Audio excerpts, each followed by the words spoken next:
Hello. Joyce, we were a little worried about you. Oh, I thought about not coming. You thought about not coming? Not really, I just, I said I just got dressed before the rapid fly. I think about that every I'm night. working on this and. I don't know. I don't know why that's like that. I just said. My, That's what I mean. Hooray. my dog wouldn't come in the house. So, Okay, I don't want to do it there. I'll look for you, the minute I see you pop on, I'll make you a school board, because you won't be doing it till the actual meeting probably anyway. All right, we're good. All right, huh? Bye-bye. okay, Justin, make it work. What? Ask. Hello. What about Second Street? I did that 35 times. Reconnected to the Wi-Fi? I thought it was gonna be done. Up on, oh, you in and the number. Or go to your email and put The number is 952 Right. Boy, it's bad. 349 6365. I don't know, for some reason it stuck And in then my just head. hit It was finish gonna on happen the this join or year. whatever that. Sure, likely story. Yeah. I thought you. Thank you, Justin, I appreciate it. Justin, it was Nina. Nina, thank you Gee, I very never much. get credit He for anything. used That's his all right. finger to make it go up, though.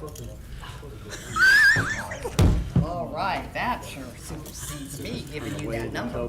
No, you just, there you go. Thank you. I appreciate it, Miss Nina. I just write it down in case we need. Back in my crashes and then we have to get packet, back. my safety minutes. Telephone, now it goes away and I don't have to listen to it.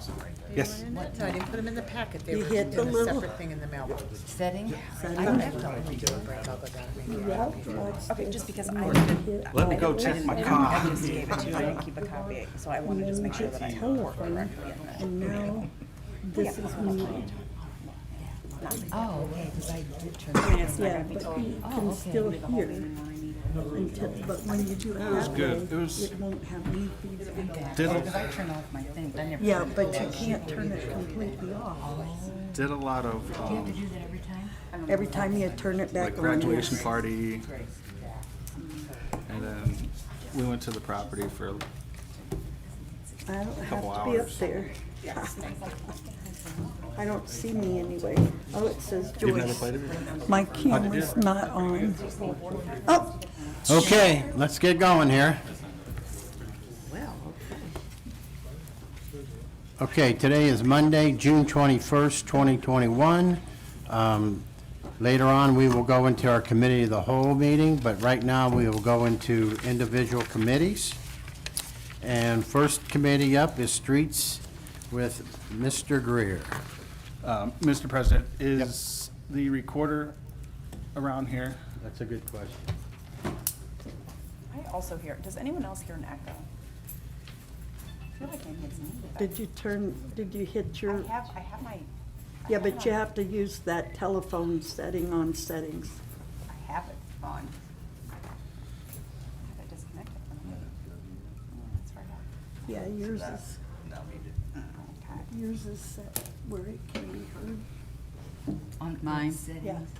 I believe so. Yeah, mine's I did the telephone thing. on. Okay. I turned that, this is on, that's off. It's really, All right. I'd like to bring to order Street, Sidewalk, and Lighting Committee. Today is June 21, 2021. It is 6:01 PM, and we're in the council chambers. All members of the committee are present. All other council members are present. I would like to note that Mr. Griffin is virtual, and guest noted on my sheet. Topics of discussion, requests for legislation, we don't have any. Miscellaneous discussion, I have a couple pieces of information I would like to share. The pre-construction meeting for the asphalt portion of the 2021 residential road program is scheduled for this week. So we'll have more information about the residential road program, the asphalt portion here shortly, hopefully later this week. the pre-construction meeting for the chip and seal portion of the 2021 residential road program is scheduled for next week. This is from Mr. Tracy this morning. I do have an update from last committee meeting, or it wasn't during the committee meeting, but it was 2 weeks ago, when we had a resident that expressed his concern with the railroad tracks on Hoppekin. As of, well, this is after that meeting, I reached out to Mr. Tracy. Councilwoman Coburn was aware of this before he came in and spoke to as well, but they're working with ABC Railroad and trying to find options to clean up that area and ensure it stays safe for motorists. Last piece of miscellaneous discussion that I have, actually, before we get to this, is there any miscellaneous discussion from council members or the committee? I have none. I have none. Are we allowed, during this time, maybe you can speak to Tanago about the streets?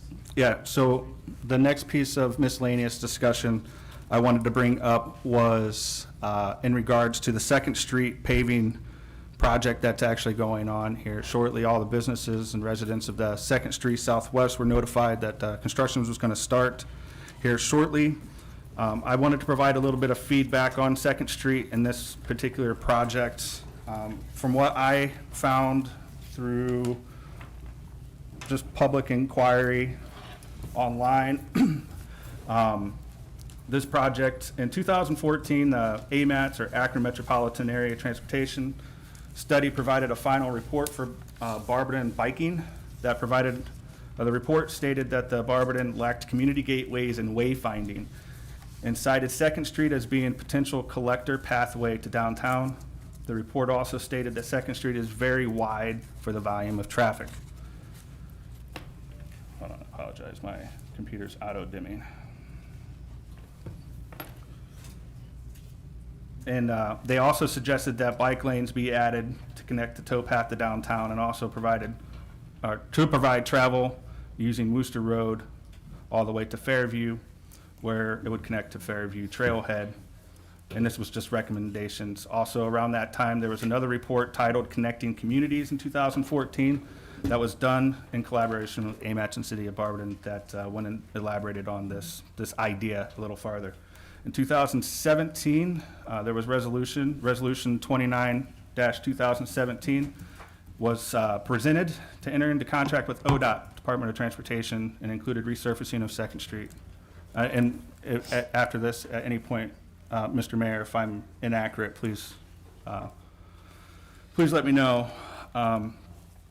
That the construction for resurfacing from Hudson Run to Worcester Road, and this included possible lane reconfiguration, and the word what was used in this was road dieting. In 2018, an ordinance number 129, 2018, was presented moving forward with GPD Group for the design services. And shortly after, a press release was sent out stating that the Second Street Southwest project was around $831,000 and would commence sometime 2021, 2022. The project design showed that this would create bike lanes 5 feet in width on both sides, 2 driving lanes 10 feet in width, and 1 middle lane 10 feet in width was a turning lane. And ultimately, this project would remove public parking. In 2021, we recently just passed the final resolution for this project to break ground and move forward. Being that we're the legislative body and also council members, I felt that it was important to offer the opportunity for one of the businesses, Tan and Go, to have a conversation about this piece and hear what they had to say. So Ms. Rollins is here representing Tan and Go on Second Street. She's expressed concern about the parking that would be removed from the area in her business, and that it would be detrimental to her business. So, Mrs. Rowland, if you don't mind, I'll ask you just a couple questions just to get a background on this. Okay. During the peak hours, how many customers does your business receive at one time? I have 16 rooms that customers can,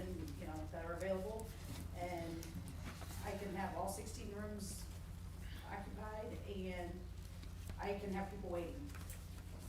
And does your business have on-site parking? It does. Okay. And how many parking locations does your business parking plan have? Probably 10 to 12 max, maximum. And our parking lot, some of it is PPG property. Okay. So we can technically only go so far, but PPG's never give us any problem. And how many, so your 12 parking spots, how many additional public parking locations does your patrons use at any given time, maybe? Oh, Yeah. there could be, I mean, today, just today, I counted 8 cars on the road. My parking lot was full. I mean, I do have pictures, I didn't have time to get developed, but yeah, there was 8 cars on the road. Okay. Well, I thought it was important just to ask questions to you because we are a legislative body, but we are council members. And I went through and I seen that there was some public information in regards to this, but my main concern ultimately is your business.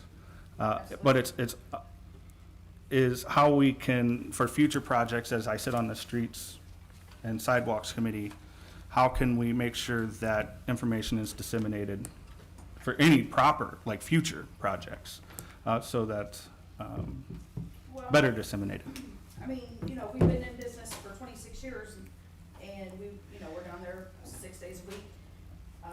In all honesty, nobody's ever came in and, you know, maybe asked for an opinion or, you know, saying, hey, you know, what, you know, this is what is being thought of, what do you guys think, or, you know, nothing has ever been, you know, really brought to the attention, brought to us.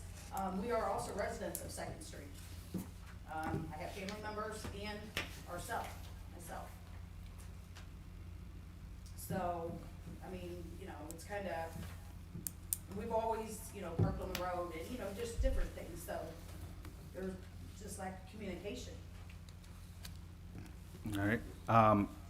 Moving forward, Mr. Mayor, this is for you, last time, I reached out to Mr. Tracy about this, and he said that there was options being worked on, trying to find some alternatives. We have been working on options, advocating for Tan to Go since the start of this, going back several years. So last Wednesday, I provided all businesses on Second Street, which I was not obligated to do, but I hand-delivered a letter explaining the project, so people didn't show up to work and there'd be construction material or equipment around, and to remind them of what the scope of work was. We've been advocating on behalf of Tan to Go because they are the only business that I'm aware of that uses the on-street parking. So we've been doing this. The money was awarded in 2016. It's just come to fruition now. They've just released the money. We're still advocating for parking. So there possibly are options, and we're still working on that. When it boils down, it's just paint on the surface. So, you know, it hasn't started yet. It's probably a good 2-month project. You throw in holidays, weather events, things like that. So we're still working to find options. Okay. So, I mean, if you want to help, you can definitely help. We're advocating for the same thing. And if you want to help in a mature, respectful manner, put something down on paper to me, and that will go with us as we continue to advocate for you. So do I like start a petition, have my customers sign it? I would put something as, I don't know if you're the owner or the operator, put something on paper. Dear Mr. Mayor, this is our business. We have an on-site parking lot, but we still use spaces in the street. We know that this project's going on. Even reference my letter if you'd like, add that to it, or I can. On-street parking is important to us, something of that nature. And, you know, we'll take that with us as we continue to advocate.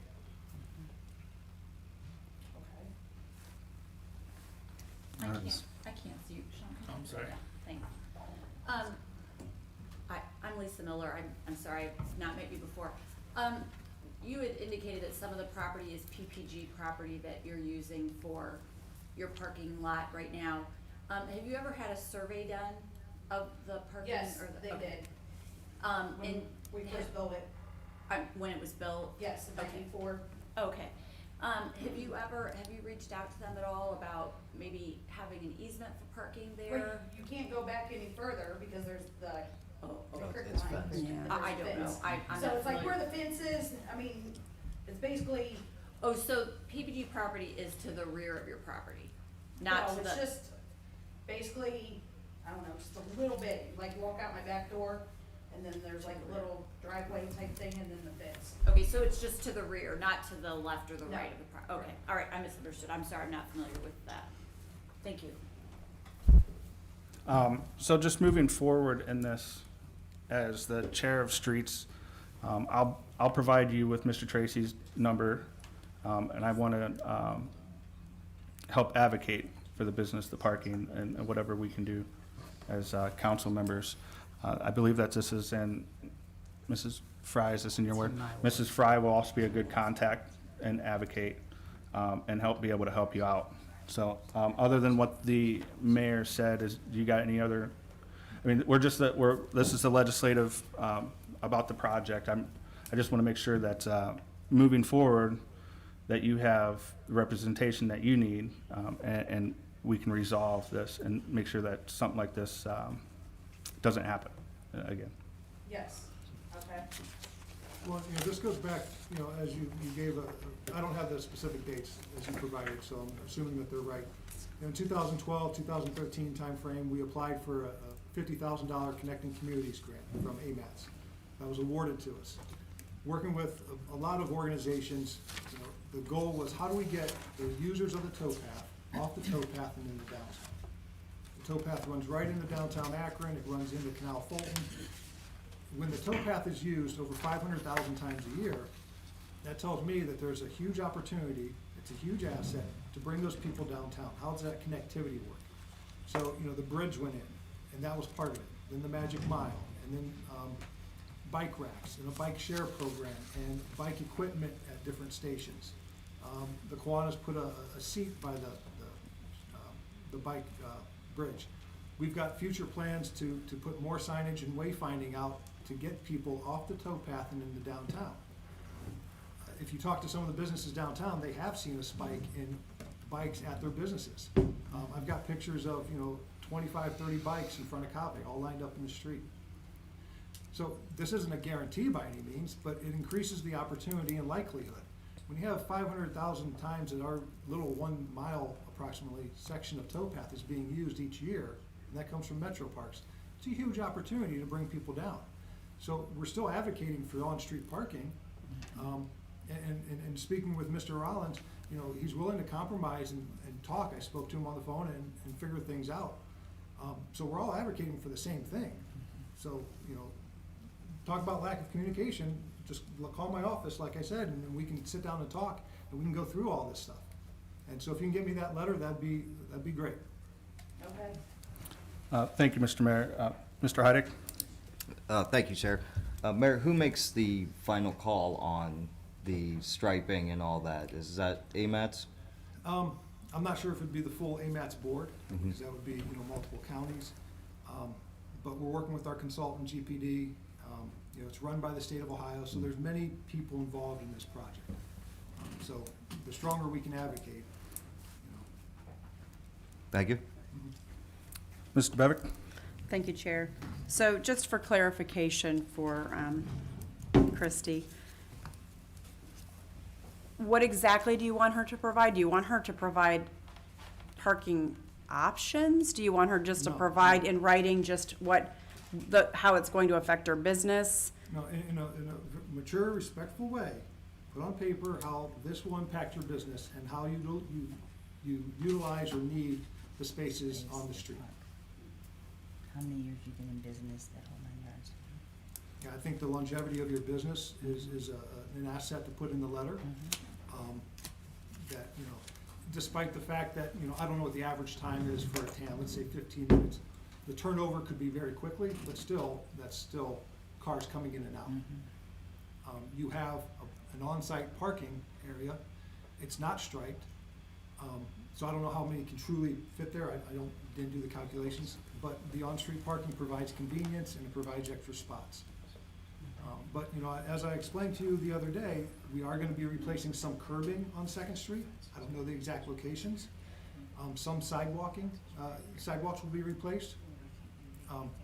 But I'm gonna tell you also, drivers come in and out of your parking lot on the right-hand side, the north end of the fire hydrant. And that's not a true egress. They're going over the curb and damaging the sidewalk. That won't be able to be permitted. So your true entrance and exit is to the south of the fire hydrant. Pass, yes, down Yes. past. So, I mean, so we've got to clear some of those things up too. Okay. So, and I'm still trying to figure out, a couple things I'm still looking into is the exact location of curbing that's gonna be replaced. You know, over by your place, you have a storm inlet, so it's important to put it there. I'm not saying it's gonna go there, I gotta look at it.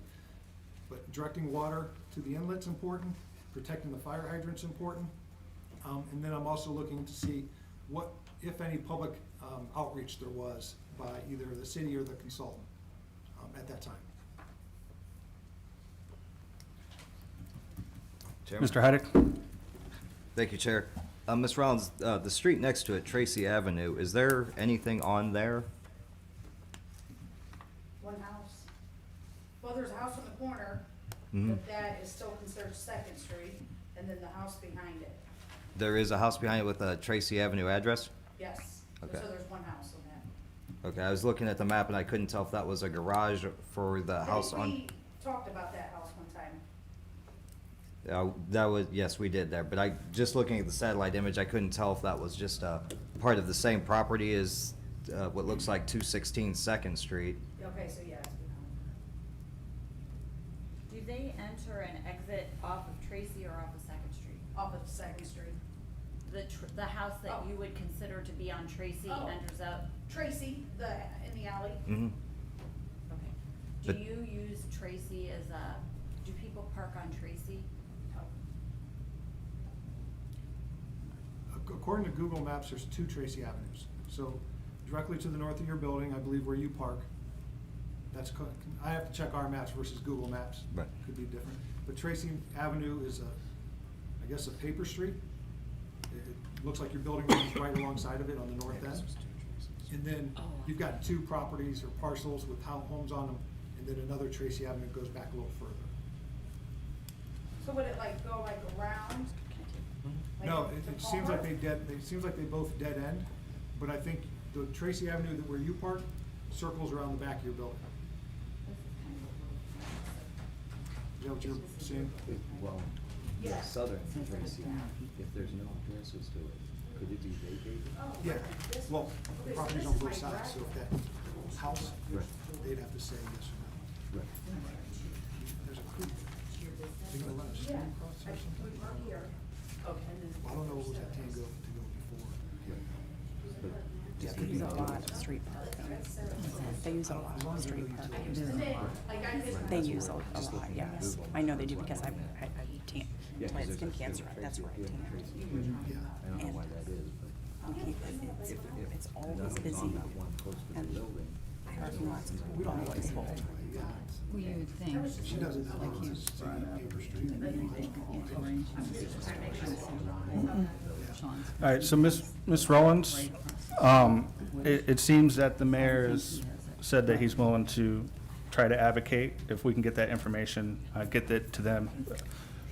Greg Tracy, again, Mrs. Fry is your council person for that area, also, I believe for your residents too as well.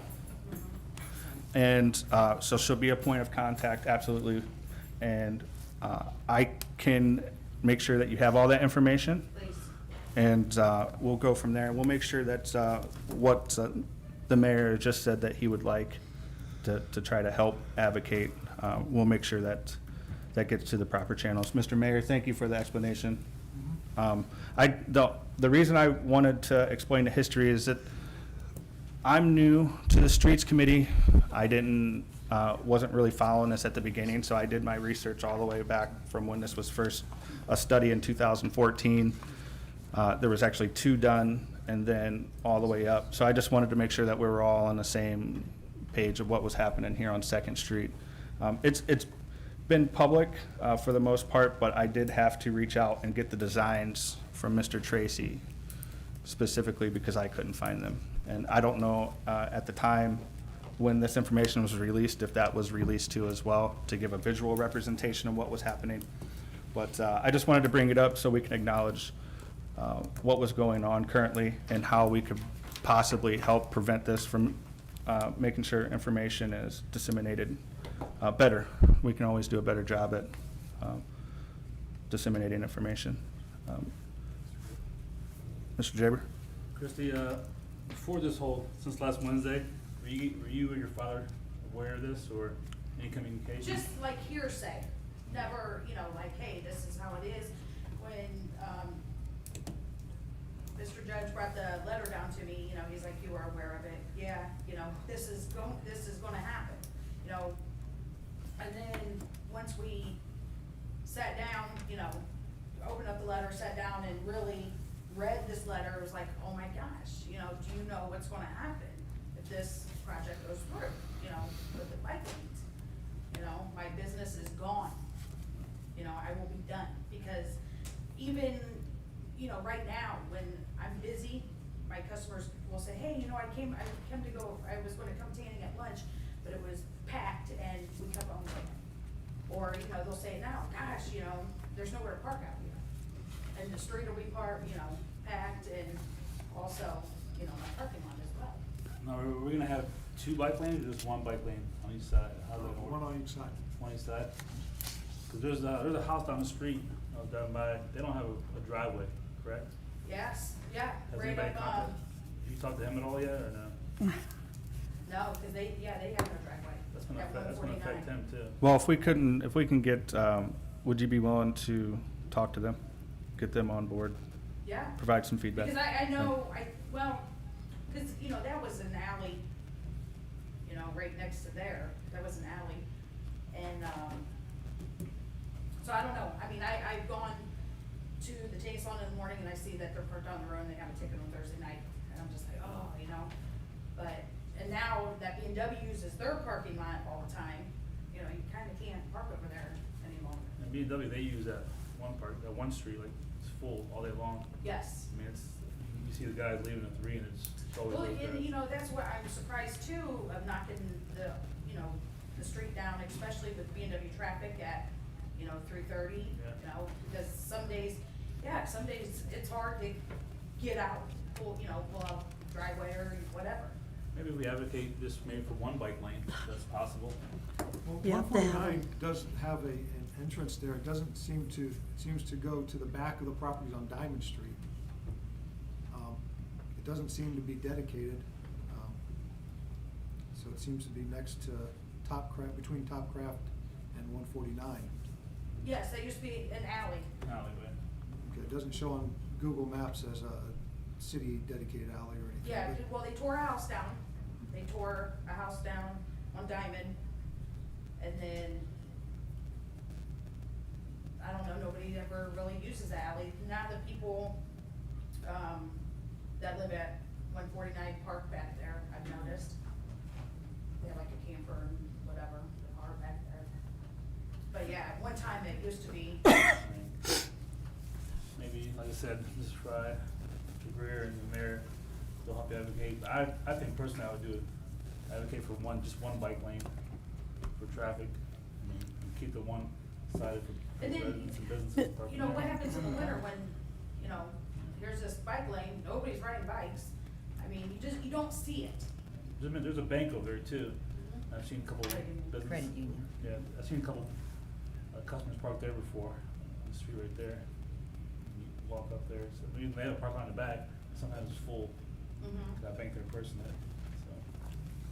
Ms. Coburn, did you have your hand up? I did. The people from B&W have been screaming at us for 2 years to get Second Street, BWXT, excuse me, to get that done. So they're prepared to be inconvenienced because they've complained about their motorcycles not being able to ride them down that road, replacing their tie rods and things in their cars and springs on their cars because of how bad it is. Oh, yeah, we want that. Right, Everyone so, wants that. and as far as the bike lanes go, bikes are required to observe the same laws as cars. So you can't have them going both directions on one side. They have to have their own lane in both directions. One comes and one goes. Right. Yes, ma'am. That is true, but they don't have to have their own lane. Right, Bikes but, can move freely on any city street. right, but you can't designate this lane over here for both directions is what I was Well, meaning. that's correct, but you could have a bike lane only on one side of a street. Right. Yeah, Right. you have no one side, yeah. I think I'd be the best advocate for that. Well, I'd like to remind everybody, I know this is after this, but these plans were approved through council over the years. Yes. So When is the starting date on this? just 2021 is all I had for the starting date of the construction. Should be the next few weeks. You know, Yeah. it's kind of up to the They're contractor. spreading and doing different things now. The study was 2014. Yeah, the study was there was two of them done in You just 2014. said there's no 2014, communication at all from Well, NS we can- to you at all, correct? We're down there 6 days a week, either myself, my dad. Yeah, well, moving forward, we can do a better job at disseminating information. Mr. Heidick? Thank you, Chair. I believe the mayor's right when it comes down to just paint, once the initial paving is done. And I do believe that our best weapon right now is to get as many signatures on something that the mayor can, and Greg Tracy, the director, can take to AMATS and say, listen, this is gonna be a really negative effect. And the more people we sign it, the more influence hopefully we have. If you get that together, I'd be more than happy to sign it as well from my seat. And they said it's, being that it's 80% on them, you know, they're gonna make the final call, but the more we push, the more we may be able to reach some sort of compromise and something that's gonna be amicable for everybody. So if you need help, I can do what I can for signing, for wording, for anything you need, but I think that's gonna be our best ammunition with AMATS is to just advocate the hell out of it. Thank you, Chair. Mr. Bevick? Thank you, Chair. I just wanted to let council know that until I had some skin cancer removed, I frequented the tanning salon fairly often. And she definitely needs additional parking. The parking on the street is imperative, and it's difficult to park even when you can park on the street. So she's not exaggerating that. What I was going to tell you is if you would like some help putting together the letter that the mayor needs to use to advocate on your business's behalf, I'm happy to help you. So it would just have to be in the evening. Okay. So I just wanted to let council members know that she's definitely not exaggerating the parking situation there. So, Well, that's why we've been advocating from day one, because we knew that, you know, the importance of the parking, but we knew the importance of the project. You know, how you turn away, you know, a huge potential, a huge number of people using the tow path and potential of bringing those people downtown. But we knew that parking was important, so, like I said, we've been lobbying for this since day one. And, you know, but this has been going on for multiple years, so, you know, decisions aren't gonna be made in 2016 when the grant was awarded, because there's a million other projects that ODOT and AMATS and everyone else is working on since then to now. But now that it's come due, you know, when I found out that, you know, hey, they were within a few weeks of starting this, I wanted to get something out to the businesses. And so we dropped off that letter, and we're still advocating for it, so. Well, is there any more discussion on this? Would you like to add anything else, Mrs. Rollins? No. Okay. Not to be disrespectful to the mayor or the other council members or the service director, but how do you guys advocate without talking to the business owner? We knew that she would not say, no, take away the parking. But wouldn't you wanna help, again, nothing disrespect to anybody, but wouldn't you wanna walk up to the business owner and have them join you guys advocate to talk to the residents, talk to the customers? There's ways to go about that. So there's things that people can take on themselves that just becomes a complete failure. So we'd like to, you know, advocate for the business, and when need be, you know, have the business come in and help us. Looking at it from a business owner and a resident from, you know, from outside, it's probably too late for her now to advocate. I mean, No, you're it's gonna not. start in 2 weeks. It's not. I mean, I wish we'd have Well, done they're this not painting, a while back. they're not painting the lines in Right. 2 weeks. You know, they're starting, so, you know, we're still looking at those options.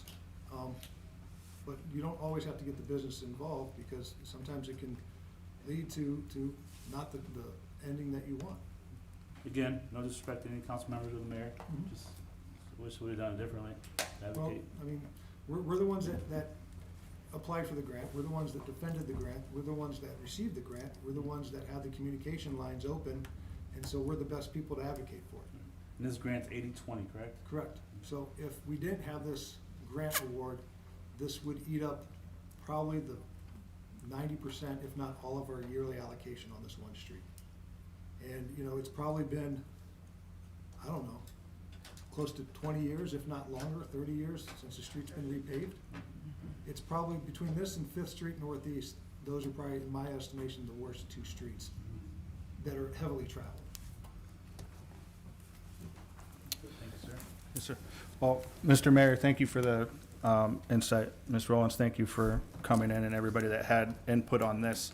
Again, it's, at the end of the day, a business didn't know what was going in, so somewhere, somehow, something, we could have done something better as a city. So, lessons learned, we'll move forward. Ms. Rollins, you have, obviously you have members and administration that's willing to support you on trying to rectify and help your business. Is there any other miscellaneous discussions for street, sidewalk, or lighting?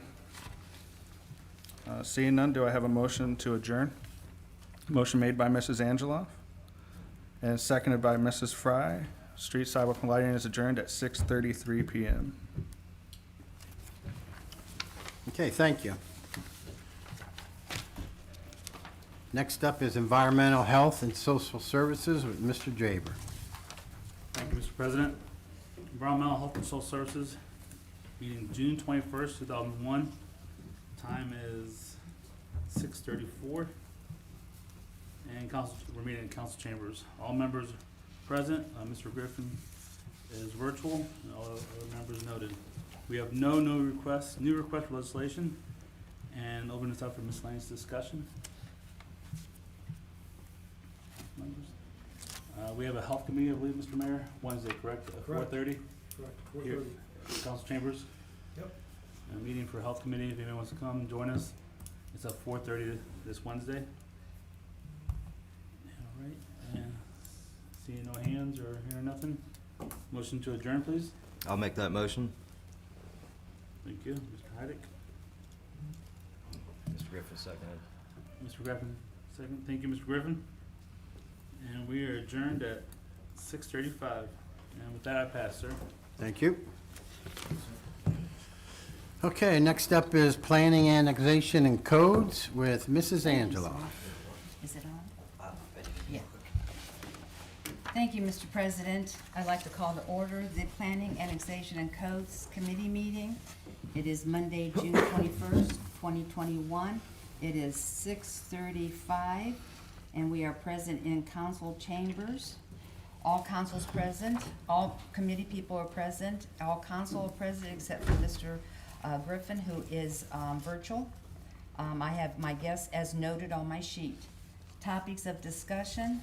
I have a letter from Greg Tracy requesting legislation to certify to Summit County Auditor special assessments against certain properties located within the city for the cost of ordered demolition, condemnation, related environmental assessment, abatement, lien searches, emergency board ups, property cleanup, and weed grass cutting during September 2020 through August 2021. Mr. Tracy is requesting, excuse me, I have a sore throat. Mr. Tracy is requesting 3 readings along with emergency legislation in order to have the ability to certify any necessary special assessments in the month of September. This will have to, the last reading, 3rd reading would be in July, I believe July 28th. That gives them all of August to get all the paperwork together, and I believe it has to be at the auditor's office on September 15th. Are there any questions from the committee? I have none. None? None? All right. Do I have a motion to call? Wait. Oh, I'm sorry. I have a question Oh, from the Mr. floor. Heidi. Thank you, Chair. I'm not on the committee. The request says see attached list of properties. I don't have that. No, Do you have a nobody does. rough number? None of us do. No, Oh, okay. until the end of August, when cause see, it's going through August, we'll be in recess, so he said as soon as he can compile that list, then we'll get that listed. Okay, I didn't know if there was already some marked and if there was a rough number there. No, no. Okay, No, that's all I until have. we get that list together. Thank you. Any other questions from anybody from the body? Do I have a motion to call for this? I'll make that motion. Mrs. Coburn first. And I'll second. Second, Mr. Greer. I saw his eyes looking. All in favor? Aye. Opposed? Okay, passes. Miscellaneous discussion, I just, I know everybody knows about this already, but Mr. Mulrick, Ron Mulrick, has served on the planning commission, has resigned as of June 14th. And I'm reaching out to his daughter, who lives in Florida, to give us some information regarding the 30 years of volunteer service that he has for the city, different things. So I'll be putting all that together with a letter, and I'll be sending that over to our council clerk so we can have a resolution. 30-plus years of volunteer is unbelievable. And so I think a council, it would be in their, right to give him a resolution. So I will be working on that. And second, Mr. Hunt, we didn't have time before, so we're going to do the vacant land. His presentation, so I'll send that over to him. Mr. Hunt, go ahead.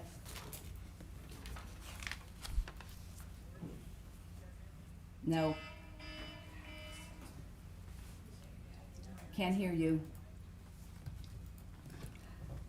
Is that because we're all muted? No. No. This It worked was- before, I thought. Ooh, look at that.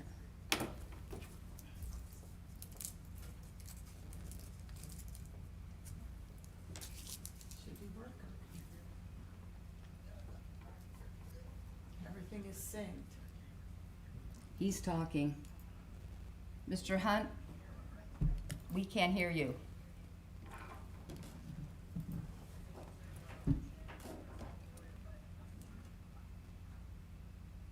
I want to send a message or text me.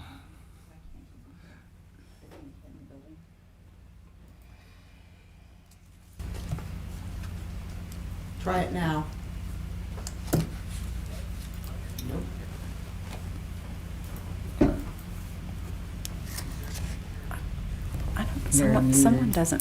Someone doesn't have their volume off over here.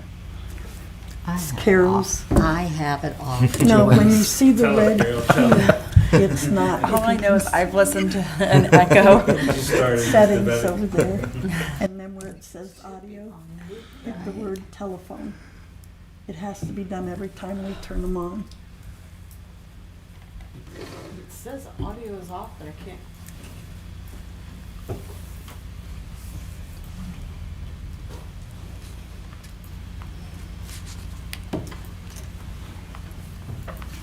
The computer is all the way up.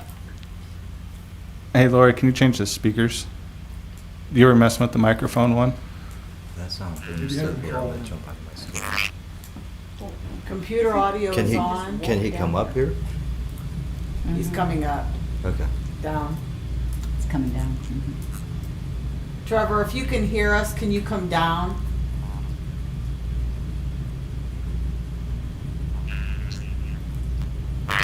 Jesus, Wednesday for planning commission.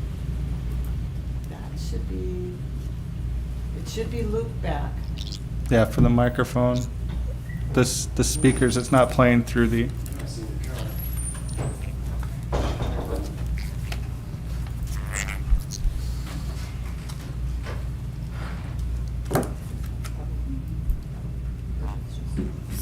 Send him a message to come down. It was working Wednesday.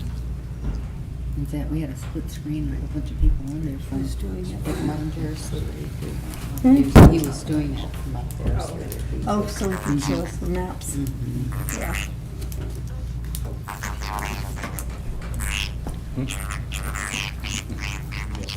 So I guess it wasn't sort of a problem at the go-to. They got some pie.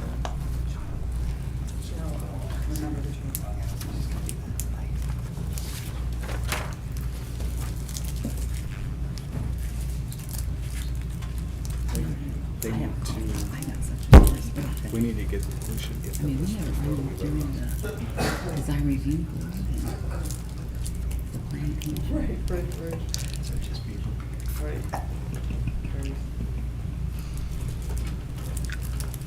It's Can't just seem to being get this- contrary. We just can't get this one. I sent him a message to come down. Yeah. Still in the office. Ah, Can He's you copying. just run up there? Who's the fastest runner? Old school.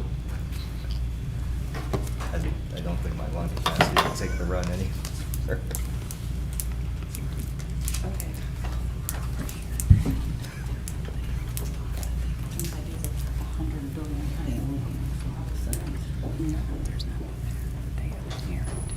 There's nothing there that they don't Well, hear. Mr. Tracy needs to speak. Should we let him? Oh, I didn't know that. Sure. He says, I think it's the. Mr. Tracy?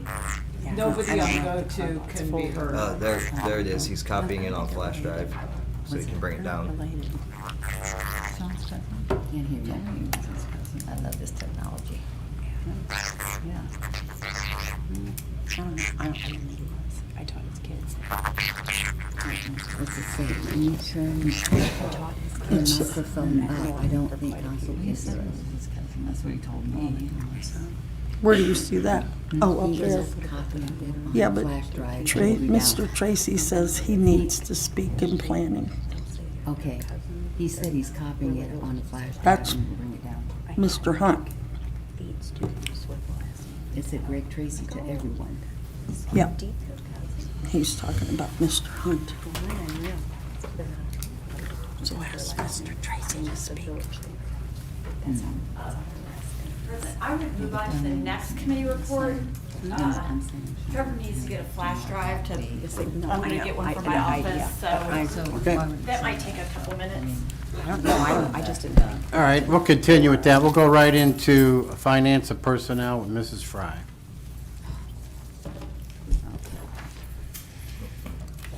You have the recorder? No, I don't. Uh-uh.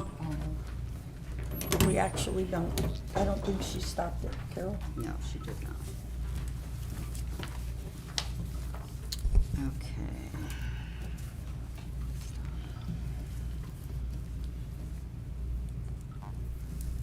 Thank you, Mr. President. Tonight is Monday, June 21st, 2021. The time is 6:42.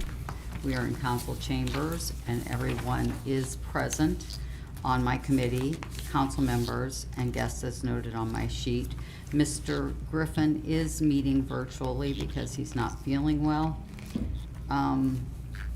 We have a couple of pieces of legislation that have been requested. The first is a letter from Don Patterson requesting legislation appropriating $500 from the unappropriated item of the city grant fund to the parks operation and maintenance budget of the city grant fund as a result of monies received from the Limitless Playground Pass-Through Fund held at the Barberton Community Foundation. Emergency wording has been requested, and this was referred from Parks. Do we have any questions about this, or do you have any comments? No? Okay, and I don't know if Mr. Patterson is online. I didn't see his name, but there was someone that was caller number 1. Are you with us, Mr. Patterson? Yeah, he's here, but we can't hear him. They're having trouble with GoTo with the Oh, sound. okay. All right, so no one has any questions about this? So Greg just said he is on, but you can't hear him. All right, do I have a motion to call for this? I'll make a motion to call for Okay, this. motion by Mrs. Angela. Do I have a second? I'll second it. Mrs. DeBevick seconded the motion. All in favor signify by saying aye. Aye. It's unanimous. The second piece of legislation that was requested was a letter from Don Patterson requesting legislation appropriating $25,000 from the unappropriated item of the city grant fund to the Parks Operation and Maintenance budget of the city grant fund as a result of monies received from the Ohio Department of Aging grant. Emergency wording has been requested on this piece of legislation as well, and this was also referred from the parks. Any comments on this piece of legislation? Okay. No, I would just be curious moving forward. I'm in complete support of it. I would just be curious moving forward what the plans are with the money, for the money, with respect to the aging. You don't know? I'm not sure of the specific program. Pardon? And I'm you not sure don't of the know, specifics Bebe, of the this is your committee. Are we talking about the 500? No, we're talking about the one 25,000. for Oh, the, 25,000. I'm sorry. I'd like to know what that's for the, gonna from be. the Ohio Department of Aging grant, just because I think this is a really important demographic in our community, and I would just, Yes, that's a lot of money. Wish Mr. Patterson was here, or. I mean, able I to don't think that speak. prevents me from calling for it as an emergency. I can email him or moving forward. I'm curious as to the plans. I don't know anything about it myself. It's, was Director hoping- Tracy is saying that Director Patterson's trying to talk, but we can't hear him.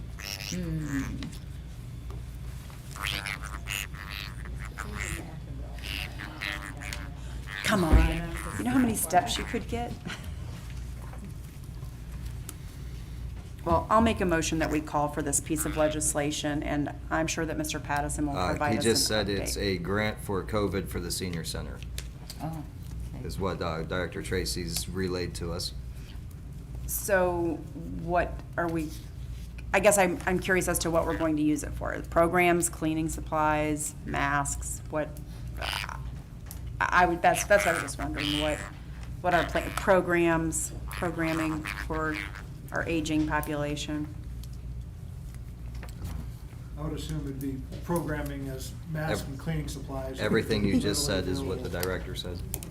Okay, well, then, I guess that narrows it down to lots of items. Thank you, Don.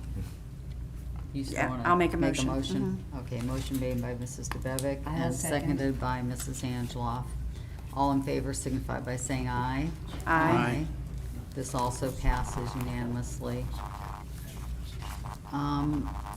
We have some pending legislation for tonight's special legislative meeting, and we will need to invoke Council Rule 702 to suspend Council Rule 302, which is the 10-day rule.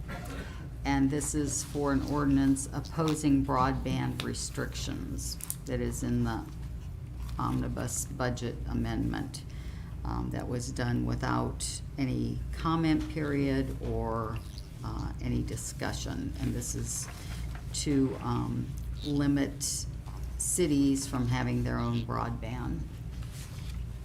So do I have a motion to invoke Council Rule 702 to suspend Council Rule 302? I will make a motion, specifically because I feel time is of the essence to Right. stop this from happening. All right, motion made by Mrs. DeBevick, and do I have a second? I will Mrs. second. Angeloff. All in favor signify by saying aye. Aye. Okay, so we'll have a special legislative meeting tonight to vote on that. Does anyone have any miscellaneous items that they would like to discuss having to do with finance? So I don't necessarily know. I think it's finance related, but I also think it's planning related. I just wanted to further expound on the properties, the parcels in New Haven, Phase 1 that the city sold. I'm just wondering, it's been a week and a half, if we have a breakdown of the prices that they were sold for, if you have the sizes of the lot, it should be fairly easy to calculate based on our ordinance. And if we have any additional information, so I don't know. I have a question Yes. about that. It appears to me that that's land bank lots, or am I wrong? Yes. From the legislation Right, that it you is. and Mr. Heidig noted last week. Therefore, how does that actually work as far as making a purchase? Do they contact Summit County? Do they contact us? They contact us, and it's based on criteria, one of two, if it's buildable or non-buildable. And so Right. It's kind of spelled out there. And it appears that these lots are non-buildable, so that would be at 15 cents a square foot. So still looking to put all that together and get that to you. So according to the rendering that Mr. Hunt shared in an email, it appears as if for sure two are buildable according to our new redevelopment plan in 2015. The other two have 40-foot frontage, which I know that New Haven Phase 1 has an overlay. I don't know if the overlay trumps the 2015 redevelopment plan and 40 feet is the requirement for Phase 1. So I guess I'm trying to figure out how someone's going to be able to build 4 houses for a total of $10,000 in property. And I just want to know how the math adds up. We have a minimum amount that they can, a minimum amount that they can pay. So they can't pay any less than that if it's buildable, and a maximum amount, which is $10,000. So if it's a buildable lot, it has to be sold for, I think it's $4,995 is the minimum amount. And I might be wrong about this too, but from my understanding, it was 5 lots that he was going to make into 4 lots. It is. It is. So, may, Okay. Right. may I? Yes. If somebody's buying 5 lots that aren't buildable, until they're merged, they're not buildable. So how does that price structure work if they're not buildable and then any developer or anybody wants to buy them, until they merge them, they're not buildable, am I correct? Right. So it would be at that minimum non-buildable price. I'm pretty certain that 2 of them are buildable, based on the rendering that I looked at. Yeah. And the other 2 are debatable because it would be up to debate. I mean, if you ask the New Haven residents, they would say that they have Mr. Oh, Hunt. Mr. Hunt is Mr. here. Hunt's here. I'm sorry. a special overlay, or they have an overlay, and that designs have to go to the BZA, and that they can build on 40-foot frontage. That's how the rest of the houses in Phase 1 are built, with 40-foot frontage and rear load. So I'm not certain the legalities of that, but that's what I know. So, Mr. Hunt? Would you like me to answer a little bit? Yes, A please. little bit more Please. detail? So this all precedes me. This is dating back to 2014, 15, and 16, based on the files that I went through. What's considered buildable, it has to meet 2 qualifiers. It has to be over 6,000 square feet or over, and also have 50 foot of linear street frontage. It has to meet both those qualifiers to be considered buildable.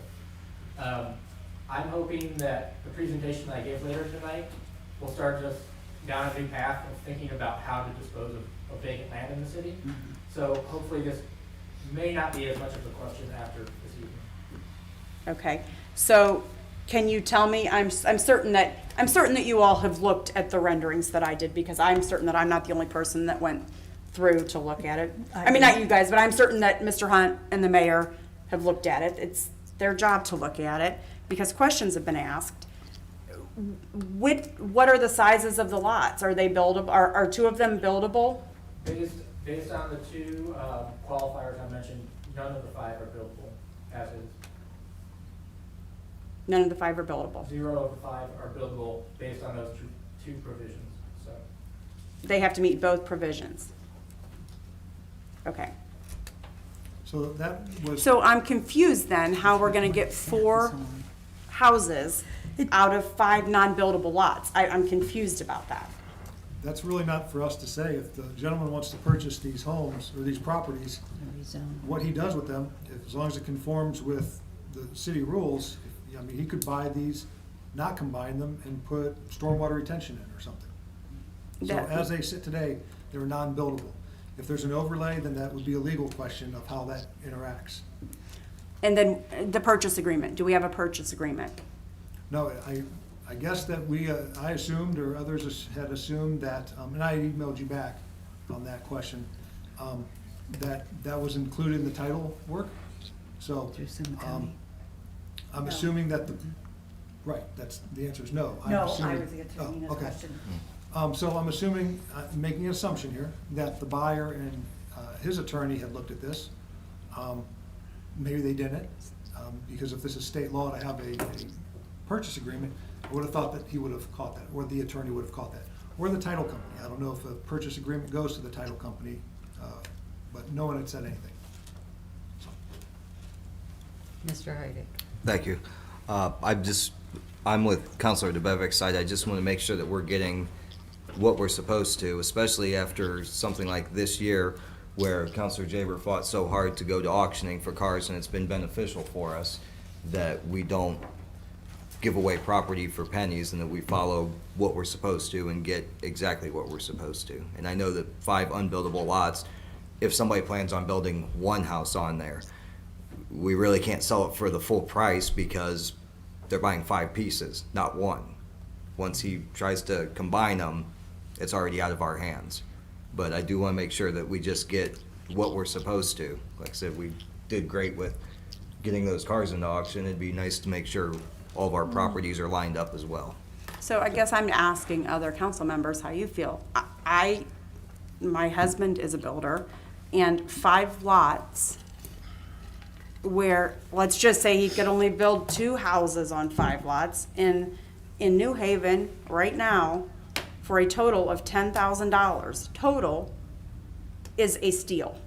That's all I'm gonna say. And we don't have a purchase agreement, and I'm concerned. I'm concerned about how it transpired. I'm also concerned because I know City Council's been asking for quite a while for a list of the properties that the city owns, a list of the properties in the land bank, and I also made a public records request asking for the lots that have been, or the vacant land that has been sold or donated over the last 5 years. And I did receive a list back from the mayor, and I emailed him because I had some questions regarding the list.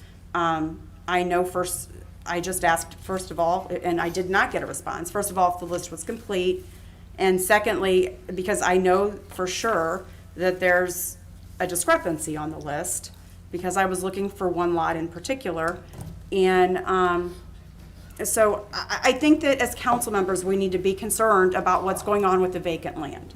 That's all I'm saying. I think we need to be concerned and make sure that we're following Ohio Revised Code, we have purchase agreements, and that we're maximizing the money that we get, because ultimately, we keep hearing that we're gonna have to go to taxpayers and we need more money, but we have to maximize what we own. And I just wanna be sure that we're doing that, and it does not appear to me in this instance that that is something that we did. So, I really, I don't know what the next step is for not having a purchase agreement, and I don't know if the overlay trumps the 2015 redevelopment phase, so I don't know if we need to seek, counsel for that, but those are answers that I would like, those are questions that I would like answered. I don't know how anyone else in here feels about it, but those are questions that I would like answered. So I'm gonna meet with our law director and talk about this, but historically, let me give you a little background. As you said today, a buildable lot is worth a lot more than it was previously, in other years. This was put together as, several years ago, 5+ years ago, as a way to hold property for development, or to hold it and dispose of it. We don't want to maintain the property. We don't want to, we're not real estate agents here at the city. We wanted to gain property and put it out in the market, and at least cover our cost. Now, we were coming out of the Great Recession at that time, still, at that time. Things have changed very rapidly over the last 3 years with housing values, construction cost, materials, all those things. So, what was passed and what is on the rule now was always meant to be reevaluated and looked at as kind of a fluid document, but it had to have some substance to it, had to have some factual, this is how you follow it, and that's what we've been doing. So, when Mr. Hunt came on board last year, he said, hey, let's take a step back from selling property. Let's look at if we're making the best use of that property, if it's being sold in the right manner, and looking at this document, which is always meant to be reviewed on from time to time. These lots in New Haven, we're going to continue to discuss them, but these aren't like other lots in the city. Some lots in the city you may say, especially downtown, like, should a new house go there, or is this something we can split because it's too small and sell to the adjoining neighbors for extra yard space? Up in New Haven, a little different animal because it's all development, right? Based on the current rules, those are non-buildable lots. So like I said, we'll continue to, I'm gonna talk to our law director about that moving forward with this case. But historically, this was meant to acquire properties and get rid of them and at least cover our cost. And at that time, like I said, the value of land was not as it is today. The scarcity of land was not as it is today. So we're gonna continue to review that document and probably come to council with some changes. So. Thank you. I have a question. So we were interested in a property, and we went through Summit County Land Bank, and we did, I think it was $25, sent the check in for the application fee or whatever. Because it is zoned heavy industrial, we had to send, they sent the check back, we had to send in $50. So, I guess when it came to Barberton, it was turned down. And we couldn't buy it.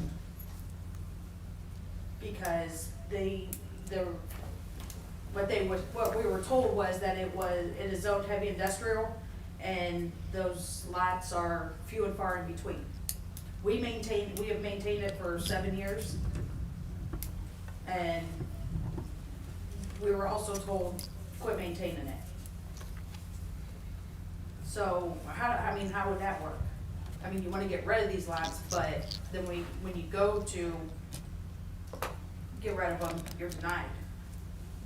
You'd have to give me the address or parcel number so I can look it up and do some research. Off the top of my mind, I don't know what lot you're talking about.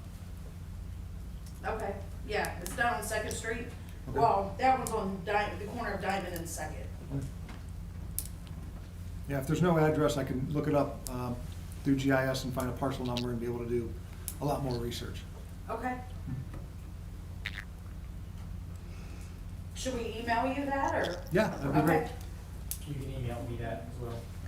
I'm Trevor Hunt. Okay. I have a question for Trevor. Jim Little purchased these lots, correct? No. And He's in the process. he's in the Well, process. I think we have to say a couple, Jim Little didn't purchase anything at any time. A company purchased them. An LLC purchased them. So Okay, he did not purchase them as an individual. okay. But what I want to know is how they knew about those particular lots and how the city was approached about those. Yeah, so again, this precedes me, I've been here a year. Okay. There's a development agreement going back to 2018, as I understand, We didn't own the properties then. with Barberton Community Foundation. Okay. They were the holder of the land, Yeah. and that's what I'm aware of. There was some agreement that was actually sorted out before that, where the sale of the land would have been far less than the 10 grand that was assumed. So, may or may know more about that, or the folks at Barberton Community Foundation may know more about that. I don't know.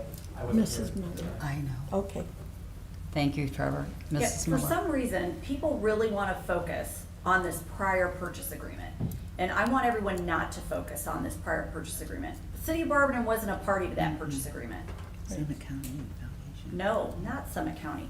The foundation and another LLC was a party to that agreement. We were not a party to that agreement. I'm not interested in what that, as the attorney for the city of Barberton, that purchase agreement is irrelevant. We weren't a party to that agreement. It has no bearing at all on the sale of these lots. Fine. Thank you. I mean, I really don't care. I'm just trying to get answers for No, Mrs. I, no, I understand. I'm trying to answer your question because Mhm.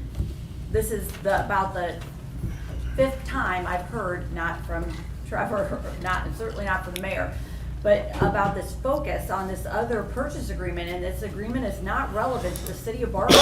We weren't a party to that agreement. Okay. So if those two parties negotiated a bargain basement price for lots at New Haven, good for them, but Right. that doesn't impact us. Thank you very much for clarifying that. Okay, are there any other questions? Mr. Just a comment, not a Mr. question. Jaber. Like Mr. Mayor said, we're not real estate agents, so this is why we should sell all our vacant properties. We don't need them. The more we sell, the more taxes we get for them, real estate taxes. I think we should own no real estate vacant properties at all in the city of Barberton. We should own commercial ones, but residential, sell them all. All vacant properties that are residential should be sold. The city of Barberton should own no residential vacant lots. Commercial properties, keep them all, invest, sell them, but we should not be real estate agents. So, I mean, we should have no vacant properties at all.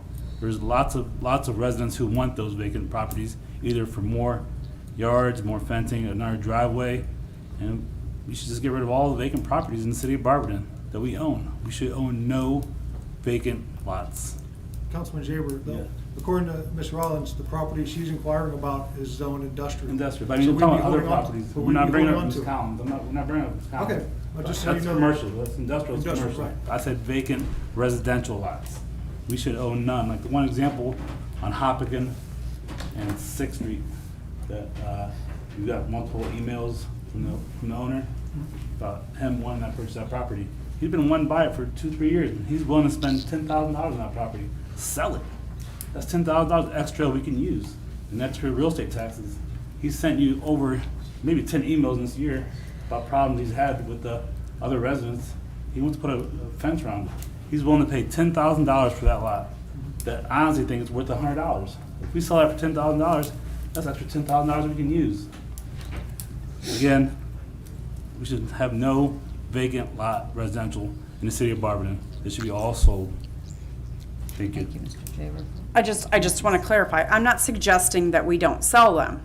I'm suggesting that if we have lots that we can garner a higher dollar for, we should maximize the money that we're going to sell them for. That's what I'm saying. I'm not saying that, I don't think we should hold on to vacant lots either, at all. But, I mean, as a builder, that's a very sweet deal. So, that's my opinion. I think that Mrs. Miller just pointed out that we didn't make the sweet deal. No, Well, she's saying. she did, The prior deal, Yeah. not this Well, one. I think Councilwoman DeBevick is saying that what the price structure is now is a very sweet deal, given the what's going on in the economy and land now. But we have to follow what's on the books now, and we will be, I imagine, coming to council with some updates, because there's some things that we found over the years that we want to look at. So, yeah, it's meant to be looked at and reviewed every few years. And no one knew that construction material and home values and this build-out would happen, especially during a pandemic. Right. So with all due respect, I thought that this transfer, or this work, according to the document's like 75 pages, but, I mean, it was recently enough to know that building materials were, so the city of Barberton didn't even have ownership of the property until January 4th, 2019 in our land bank. And I just think that we're acting like this happened a really long time ago, but it really didn't. When was the land bank put together? When was the land bank put together? Well, obviously before 2015, because that's the first piece of legislation that we have regarding the land bank. And it gives strictly the mayor permission to sell land in the land bank. I don't think that's a point of contention, it's the pricing structure. Right? Right, well, a portion of the pricing structure is in that, and then in 2016, we amended it to say up to $10,000, so that you could get a higher fair market, a higher value if the land was worth more. Well, actually, we put that in there to cap it. Right. But I don't know. I just no, I'm not gonna argue semantics. All I'm saying is that this didn't just occur, this agreement didn't occur in 2018. This agreement is, from the way I understand it, between the city of Barberton and the LLC in recent times. So, and I'm not gonna look for the date right now on my phone, but the date's in there and I will find it. And I really would like from the planning department, please stop shaking your head, please. I am looking at Mr. Jaber. I'm not shaking my head at you, Carla. Okay. Is, Mr. so, Heidick. so if the cap is 10,000, is the cap 10,000 unbuildable or just 10,000 period? Unbuildable, because if it Unbuildable. was non-buildable, it'd be a certain size. If it's non-buildable, it has to go to the cents per square feet? Both of them do. Okay. Non-buildable is 15 cents a square foot. And that's- Buildable is 75 cents a square foot and has to be 6,000, a minimum of 6,000 square feet. Now, is that 15 cents the maximum, or is that a negotiable thing as well? No, it's straight 15 cents. Okay, and with the entire 5 lots, was that measured and calculated by the 15 cents a square foot? I believe printing off or looking at the property cards per the county fiscal office, that was the measurements used. Okay, thank you. Those were the measurements used. So, Mrs. Miller, if I might ask you, the 4,009, only because I don't have the ordinance right in front of me, so I don't want to I misspeak. have it. Thank you.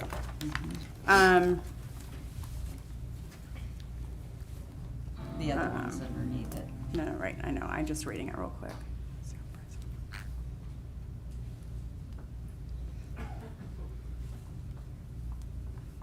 A minimum of 4,500 and shall not exceed 10,000.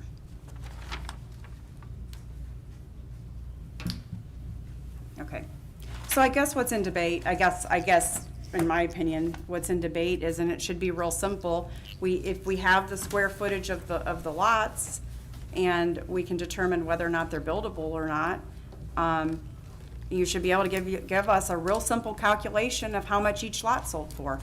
Mathematically, earlier today, I think I did some rough math in my head, and it was like $300. So for me, obviously this has been, the mayor has contacted me and we've been trying to work through this. This is just this is what happens when you don't have purchase agreements, right? This is why it's a constant unknown.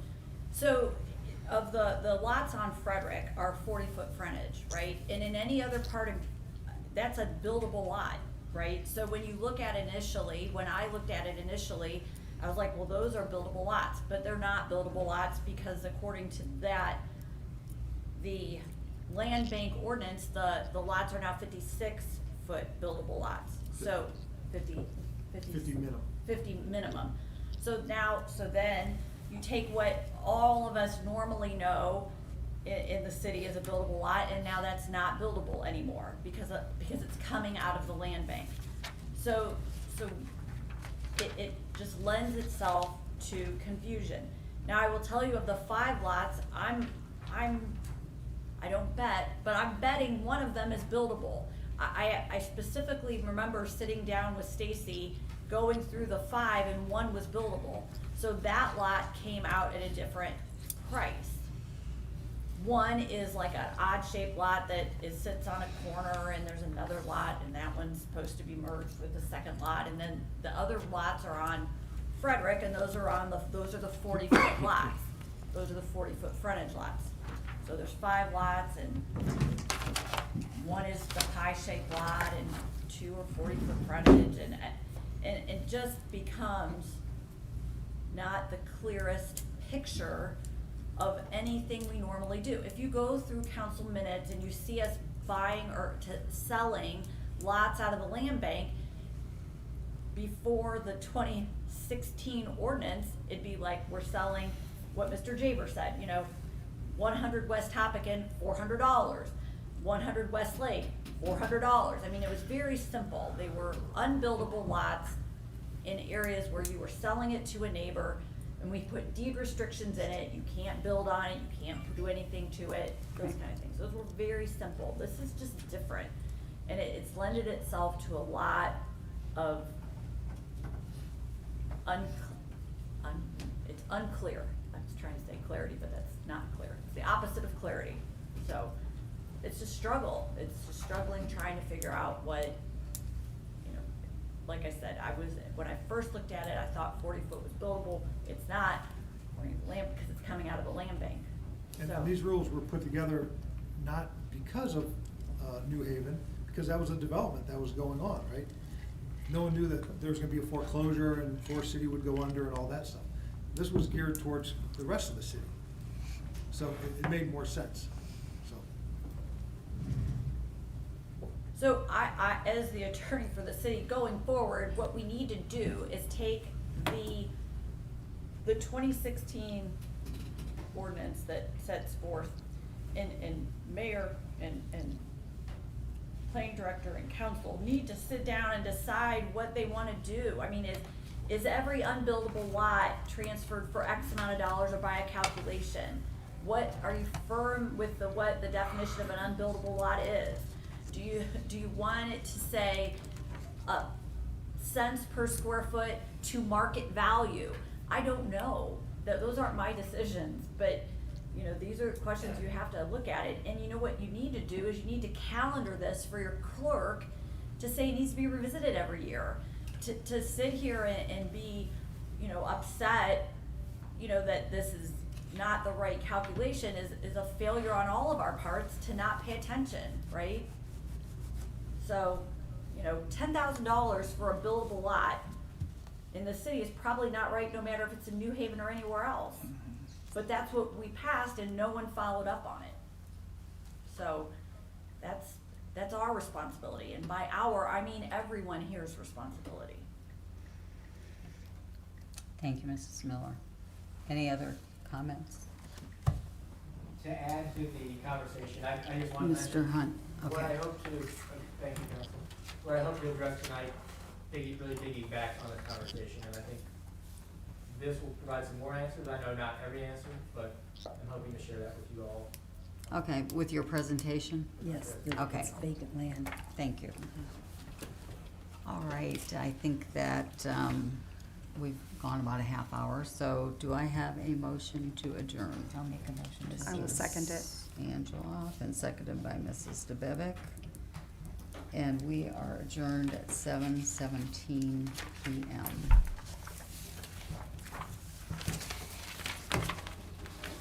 Mr. Hunt, are you ready? It's all yours.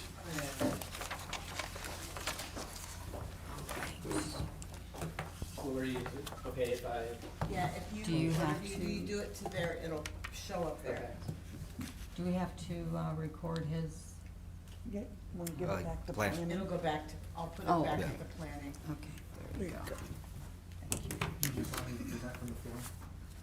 Sure. If I have to give you a cue to move the slides along. Sure. Okay, thank you. Show me where they're at. Let me go, when you open the folders.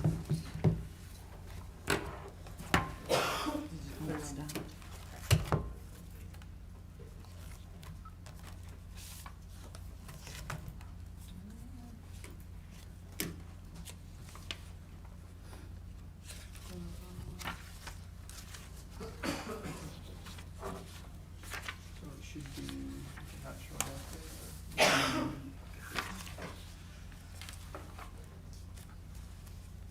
You might be able to present it from there.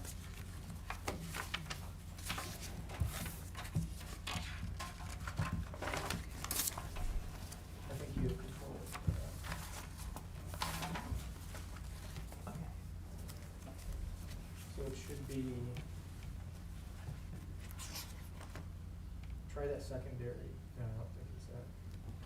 You can try it. Okay, it's not that.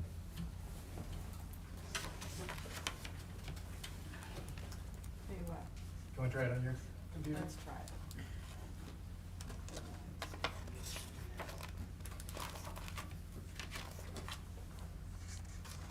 There we go.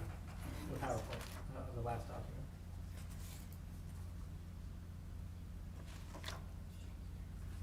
Okay, yeah, you can just start there and I'll give you a few to move on. All right, sorry for the technical hiccups here. So this actually kind of started about a year ago. I started to talk to the mayor about how we view vacant land in the city of Barberton. And I'd seen it done different in other places, and not to say that same method applies here, but I saw an opportunity for how we dispose of vacant land in the city. Laura, if you don't mind, would you mind enlarging it just so council can see the print? It should be, on the bottom toolbar, on the very bottom toolbar, the one further, that one I think, two more to the left. One more. That one? No, Might be the one next to the left. Next one, 'cause that to the says right, reading. actually. No, down. That says Next reading one. view. That works. So the question is, we have a finite amount of land here in Barberton, right? We're not annexing new land. We can't grow new land off the tree. So this strategy is mostly talking about how we dispose of land that the city, we for all intents and purposes, own or have the ability to gain control over. So think of the Summit County Land Bank as a partner here. So and this is a lot to capture in one screenshot. So I'm trying to more or less give you an overview tonight. You guys will have lots of thoughts, but I'm more or less just raising this for discussion purposes, and maybe not all of the thoughts come to us this evening. So think about this a little bit more. This is open for interpretation. It's open for dialogue. This isn't anything I'm forcing down anyone's throat, but it's more or less, really how do we address vacant land in the city? How do we come up with a more equal price structure? How do we become economically competitive, stay economically competitive? So these were the three real talking points that got me thinking about vacant land early on. I can't tell you how many planning commission meetings and council meetings I came to early on where there's the real question, is Norton interested in merging with Barberton? That question's come up. We can't bank on that. So we have to deal with what's at our disposal today. Staying economically competitive. I look at all the other communities around us and what's attracting development. It's largely greenfield sites, right? It's sites that are free and clear of any hindrances. And we really need to take a step back and purpose land in the long range for this to our advantage. So how do we start thinking about this? And then lastly, really just a guidebook to stick to where, we're not buddies with anyone. We don't want to show favoritism. That's not the intention. We need a guidebook to stick to. So it's a policy across the board. If this is something that we can agree to, a policy across the board for how we really dispose of vacant land. To Ms. Miller's point, maybe this is something that we look at every several years. We set a sunset towards it or something along those lines, just to see if the dynamics on the ground have changed day in or day out.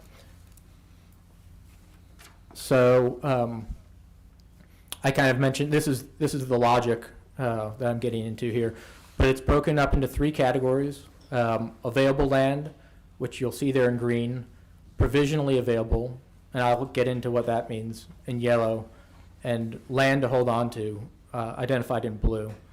So again, I mentioned here, how do we get land back into productive reuse? That's the question. This is just, this isn't a percentage of the total land in Barberton. This is more parcel based. And roughly speaking, if you take all the parcels in Barberton based on the sheer number of parcels, roughly 47 of those fall into the available category. roughly 16% fall into the provisionally available, and roughly 35% fall into the hold areas. And what did this stem from? This was part of the exercise I showed to council last year was identifying neighborhoods, because I think different neighborhoods in the city of Barberton have a different market, right? They're all not created equally. They're all not the same. We talk about lot size. We talk about the year the structure was built. Everything in these neighborhoods is, quite frankly, a little bit different. So this was the basis that the planning department started to kind of to work off of. And then this gets a little bit more academic. This gets into a planning philosophy, right? People-oriented places and streets versus auto-oriented streets and places. So different people, we all know, have different things. Some people might prefer to live in a downtown. Others might prefer to live in the countryside. Others might want a cookie-cutter subdivision. It's people's preferences, and we can't determine what necessarily they would prefer. But our option is, I guess, to perfect all of those possibilities, to provide as many of those possibilities that we can as a city have that in our available stock or wheelhouse. And this, again, is just a graphic that helps simplify that conversation. There's a spectrum of walkability, right? You have very walkable places. Think of downtown Barberton. You have places that are very auto-oriented. Nothing specifically stands out in Barberton as being super auto-oriented, but there are places that are more auto-oriented than not. And then a spectrum of housing choices, right? You look at the markets in each of these neighborhoods, and just for generic terms, I wanted to come up with more or less a grading system, regional choice all the way through possibly obsolete housing or more distressed housing. So this was an exercise that we in planning, we sat down all, I guess 4 of us at the time, Melissa was still here, and we took into account all the 16 neighborhoods. What are, we're blessed with in the city, all 16 neighborhoods have a park, but what are some of the other community assets and opportunities? And we identified those. But lastly, in that last column, you'll kind of see, we identified all the 16 neighborhoods kind of based on those 2 metrics that I showed previously. So we have a wide range in Barberton. That's the good news. Some neighborhoods, it's true, some neighborhoods maybe need more assistance than others. And we gathered this information largely looking at real estate websites, looking at the cost, the sales cost, and then comparing it to other communities. So again, this is subjective. It's not scientific, but it was a guiding tool here. So that was kind of the rationale. So I'm just going to get more and specific about the three kind of categories that we have in terms of the hold pattern. This was the blue. So why would we want to hold land in the city? Hopefully I can convince Councilman Jaber to change his mind here on the sale of all lots in the city. For the right purpose, there could be the right sale of lots in the city. But we want to capture really, when you hear of Barberton, you hear of some of the horror stories with flooding. So question is, why do we want to contribute to more flooding? Let's possibly remove that off the board. So we identified here on the map, this is a FEMA layer where all the identified floodplains in the city of Barberton exist. Also included in this are existing retention ponds in the darker blue. So all of that was identified. And this will help build the case for the blue area, the hold area. So Lori, you can keep going. Thank you. Keep that, go like this. See your hand. The gateways in the city, we wanted to make a provision, I think this was actually mentioned earlier tonight. Where in the city do folks that are coming into the city make their first impression? It's largely at the gateways of the city, right? So we wouldn't necessarily want to give land away when we have a chance to make an impact on those visiting the community. So our suggestion is keep land at the gateways. Planning Commission asked us to actually study this a little bit further. We're continuing to look at this, so this doesn't have the final. And this one's very hard to read unless you have a blow-up map, because at the parcel level, it's very, the pixelation isn't great on this, but essentially we're trying to capture, I think there's about 5 or 6 parcels there captured at different entryways into the city. Historical and cultural sites, there's not many of these, and these sites kind of speak for themselves. I think they're pretty much all identify with O.C. Barber and the history there, with the exception of one lot there on, I think, one of the first homes that was founded over there on the western side of Barberton on 31st Street. Park considerations. As I mentioned, there's 16 parks. This was land, we identified land directly adjacent to parks, and the purpose being is if for one we ever want to seek to expand a park here in the city, there might be some other thoughts too. I know this would require council approval, but maybe we'd want to actually entertain the idea of selling parkland in the future. Maybe we don't want to maintain all the parkland. Again, council action would be required, so it would take a vote of all you, but maybe that's something we want to hold on to in the future for a larger development site. And then utility and industrial considerations. So to our advantage, we have I-77 and Interstate 21. I know really the only highway that touches Barberton there is in the north. I'm sorry, I-76. We do have highway access. This is something other communities really, I guess, seek, or it would be an important consideration to plan around this highway access. We have great highway access there. And then in terms of the other considerations on this map, this is land that's mostly identifies or zoned industrial. Certainly there's higher sale prices with land that's zoned industrial, and we can use it to our advantage in terms of economic development. So that land is identified here. And then lastly, utility considerations. Worked with Greg Tracy here. Also, there was an inquiry from Summit Metro Parks about an off-road trail that they're looking at connecting through the city of Norton. That's identified here as well. So those were the considerations there. And then I think this is the last consideration for, again, this is just for the whole areas, the blue on the map, walkable infill. When I showed you earlier and I know this is a little bit hard to read all the language on there, but essentially what I'm telling you is what is captured there in the bullet points on screen. So when I showed you the slide earlier of the 16 neighborhoods in Barberton, something stood out to planning staff. We have regional choice neighborhoods, so maybe housing markets that are very competitive regionally, but those were all auto-oriented. What we didn't have, what we lacked, was walkable neighborhoods. And what we're seeing, what the planner and the planning field seeing strongly is there's more people clamoring for walkable neighborhoods, identifying with walkable places.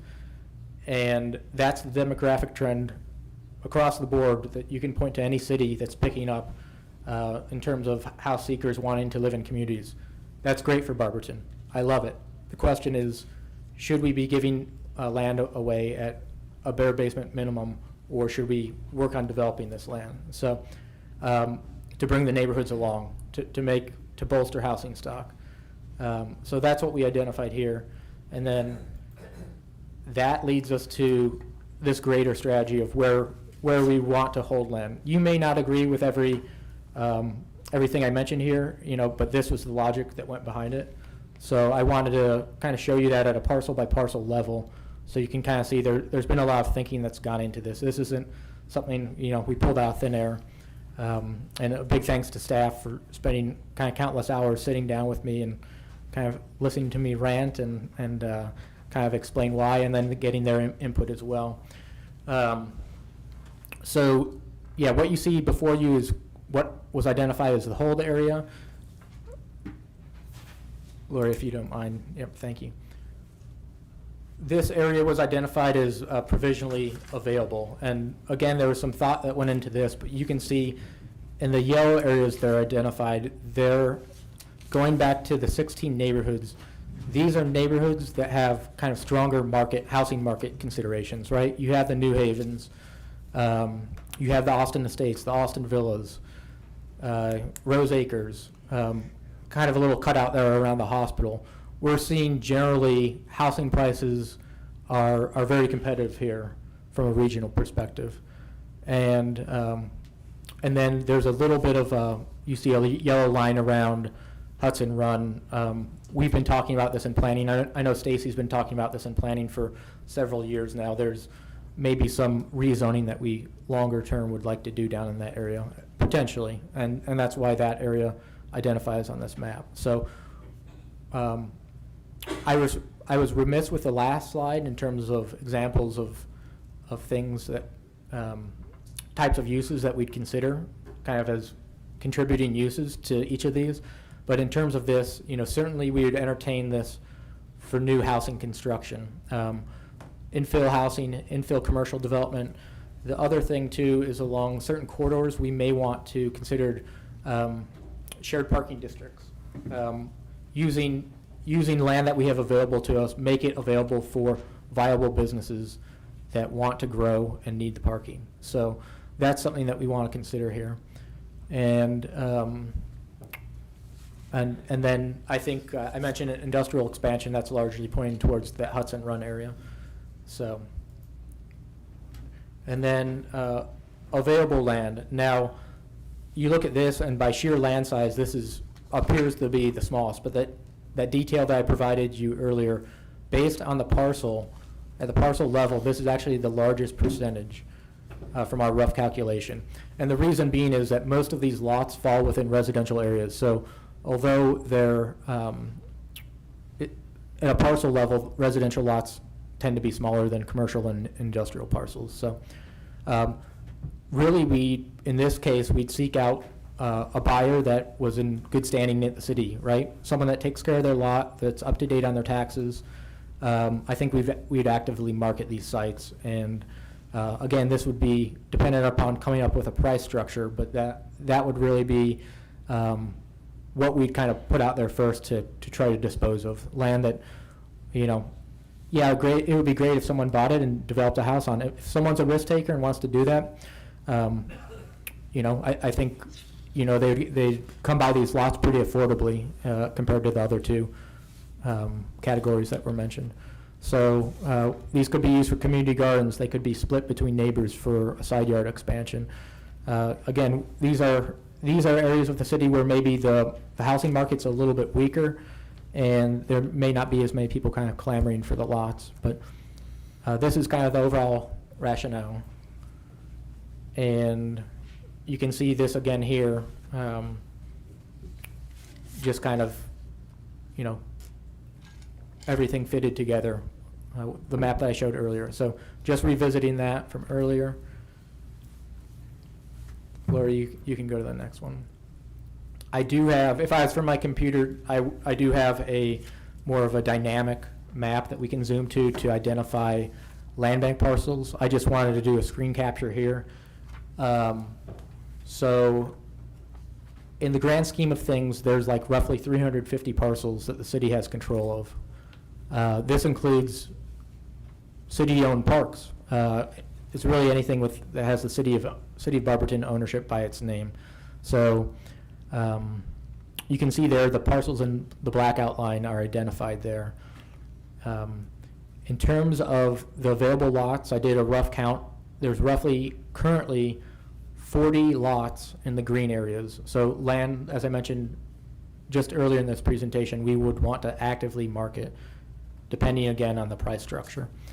The stats there on the side kind of revisit the percentages.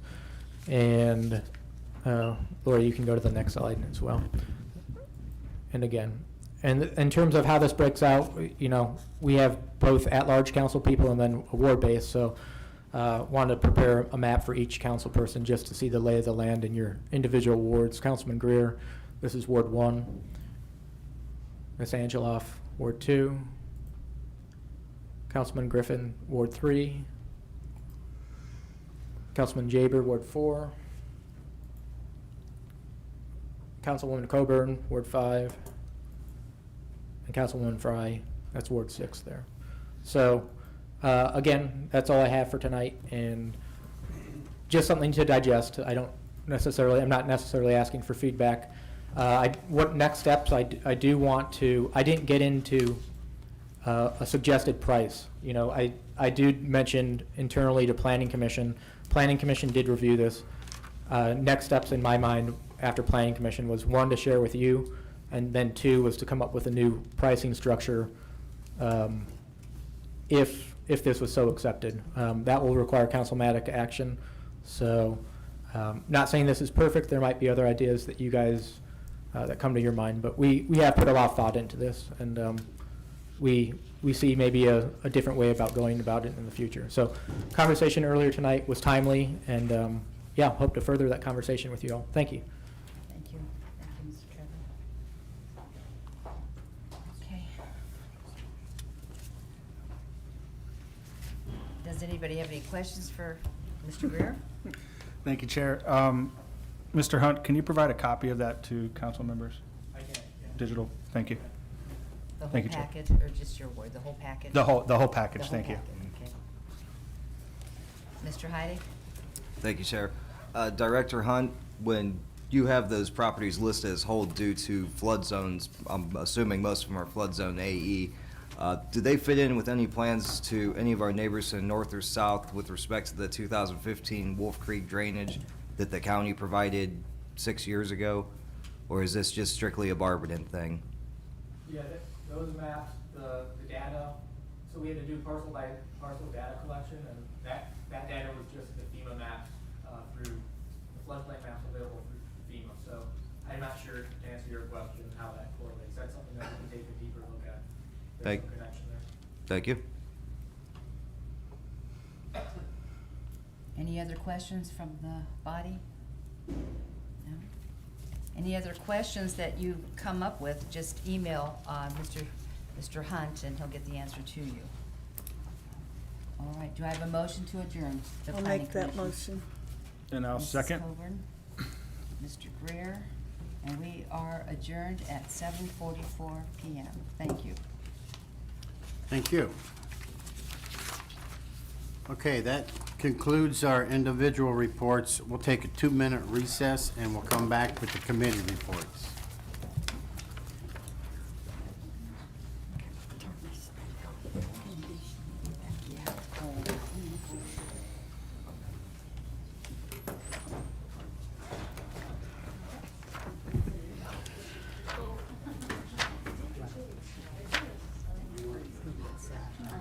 That's why I wore long sleeve tonight.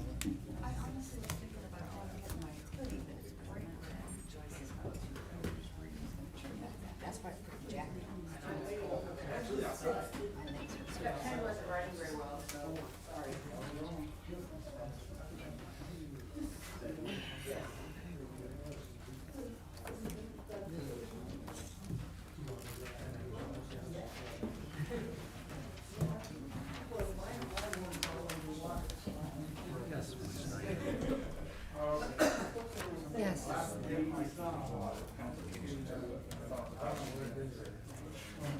I don't know, that wouldn't be me, that would be probably the mayor, yeah. Yeah, you have posted on your Facebook or whatever, so, and you know, it's out in the open. I think it's just a regular application for, you know, just say for planning commission. You know, I don't think there's one particular one for planning, I think it's just a regular, yeah, yeah, mhm, yeah. Mhm. Yeah, just send, but there's something on the website. No, no, I think it's just an application, so, yeah.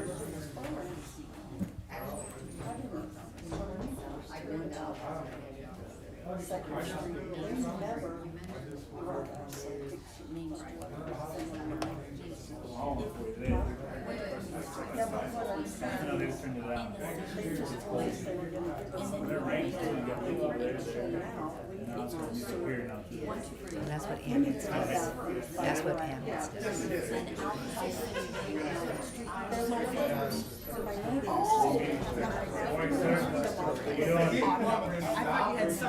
Oh, okay.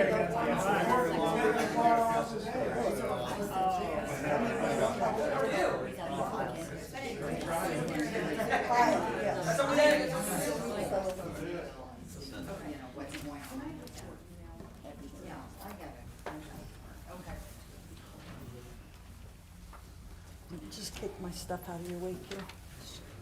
I'm sorry. That's okay. I didn't, you're lucky I didn't trim. I found a bag. It's not. Oh, okay, good for you. It's not. This is my Bible case, but it's got the same pocket in it, and it's a bit rattling. They wanted $65 for one to hold back.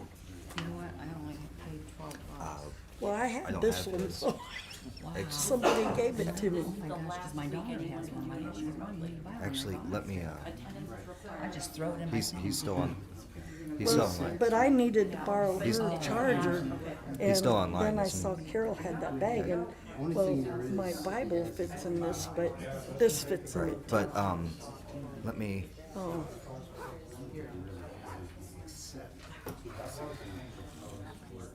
Next week it is committee, right. and that's about changing the times.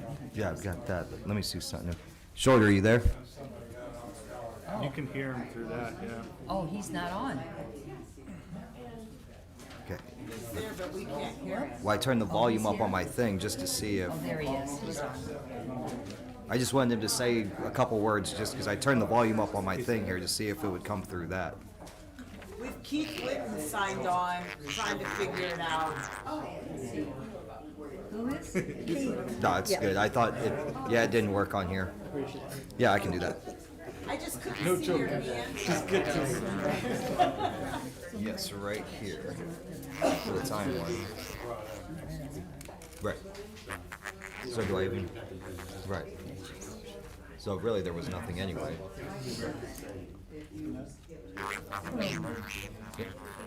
Look at him, he's looking right, he hit the ignore button. He ignored you. Greg talked. He said he wanted to talk, we never let him talk. He's not. Oh, you mean he's here? He can hear you. Well, I think he wanted to talk, didn't he want to talk about the land or something like that? I don't know what he wanted. Yeah, I'm in and out tomorrow. So much for 7:30, huh? No, I have to watch it. Yeah. Let's see if I can send him a message. Blame it on me.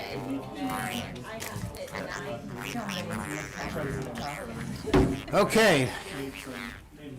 Let's get these committee reports moving here. Okay, today is Monday, June 21st, 2021. This is Barberton City Council, the Committee of the Whole meeting. I call this meeting to order at 7:50. Please stand for the Pledge of Allegiance.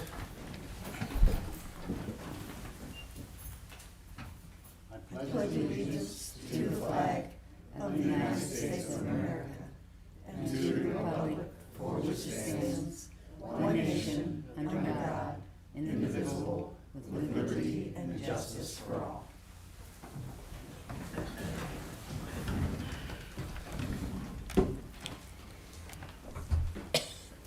Clerk, please call the roll. Mrs. DeBevick, Here. Mr. Heidick, Here. Mr. Greer, Present. Mrs. Angela. Here. I can see Mr. Griffin on virtual, if we can't hear him. Mr. Jaber, Here. Mrs. Coburn, Here, Mrs. Fry. Here. Okay, citizens addressing council, we have two. When you come up to the mic here, speak loudly, state your name, your address, and the reason you are presenting yourself to council. Okay? First up is Mrs. Rollins. Good evening. My name is Christy Rollins. My address is 150 2nd Street Southwest. I am addressing tonight the 2nd Street Southwest road paving and the added bike lanes, which will take away from my parking in front of my business. So tonight, I come here to ask for the council members to help stop with the added bike lanes on Second Street Southwest. We've been in business for 26 years. And now we wanna add bike lanes in to take away from my on-street parking, which would basically put me out of business because, there's nowhere for my customers to park when I have overflow from my parking lot, so they park on the road. On both sides, they park on both sides of the street.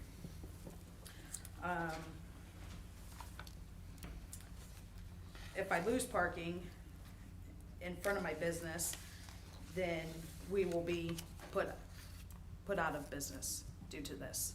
And we've been here for 26 years. We've never had anybody come in to even talk about it, talk with us to go over options or anything like that. So, hopefully we can get, something resolved and we can still keep our on-street parking. Thank you. Thank you. Okay, next up is Mrs. Otto. Remember, state your name, your address, and why you're speaking to council. My name is Lori Otto, 5788 Kungle Road, speaking on behalf of Tannen for Christy Rollins. Again, I live on Kungle Road. To me, that's a self-explanation. I would like to see the grant money that she doesn't want by her business to maybe go towards, I know it's not Barberton's responsibility, but no one can decide if it's Barberton, Norton, and New Franklin to fix that lovely sinkhole on my road. So you could redirect it, make a lot of people happy on different ends. Several Barberton police officers have told me personally over the years, because I'm a Barberton native, that blue apartment complex, just a matter of yards from her business, is literally one of the worst places in Barberton. People aren't gonna really wanna ride their bikes by that, okay? 1, 2, it's not safe. 3, it's not a scenic part of Barberton. Like, I don't understand. Another thing, compromise with her if you have to. One side of the road, not both sides of the road, okay? There's a rumor, and I don't know who it went to, I think her father, that White House Chicken would love to have a bike trail by their place. I don't see that being, I don't know them personally and haven't talked to them about it, but they have a lot of people that are physically handicapped, walkers, canes, hips, knees. They would have to, they lost their on-street parking, they all would have to park in the plaza and cross Wooster Road. 1, 2, I just heard on the radio that he's going to straight carry out, no more dine-in. Where would his people all park to be picking up all that carry-out food? And my other thing is just help keep the small businesses around, It benefits Barberton, it benefits a lot of people. That's all I guess. Thank you. You're welcome. And that ends our citizens addressing council. So we'll go right into our committee reports. And first off is Mrs. Angeloff with Planning, Annexations, and Codes. Thank you, Mr. President. Planning, Annexations, and Codes met this evening at 6:35. All members were present. All council was present except for Mr. Griffin, who's virtual, and other guests as noted on my sheet.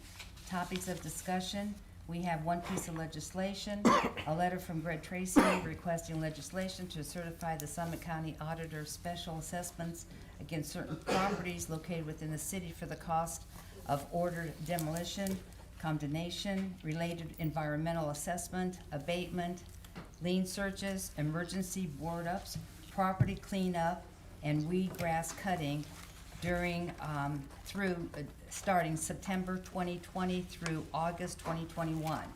Mr. Tracy's asking for 3 readings, and emergency wording, because they will be in recess in August, but they will be, still assessing property at that time, and we will get a list when that is done. and that was passed unanimous. Miscellaneous discussion, I had said that Mr. Mulrick retired after 30-plus years of volunteering. He retired on June 14th, and I will be sending a letter to council clerk for a resolution from council.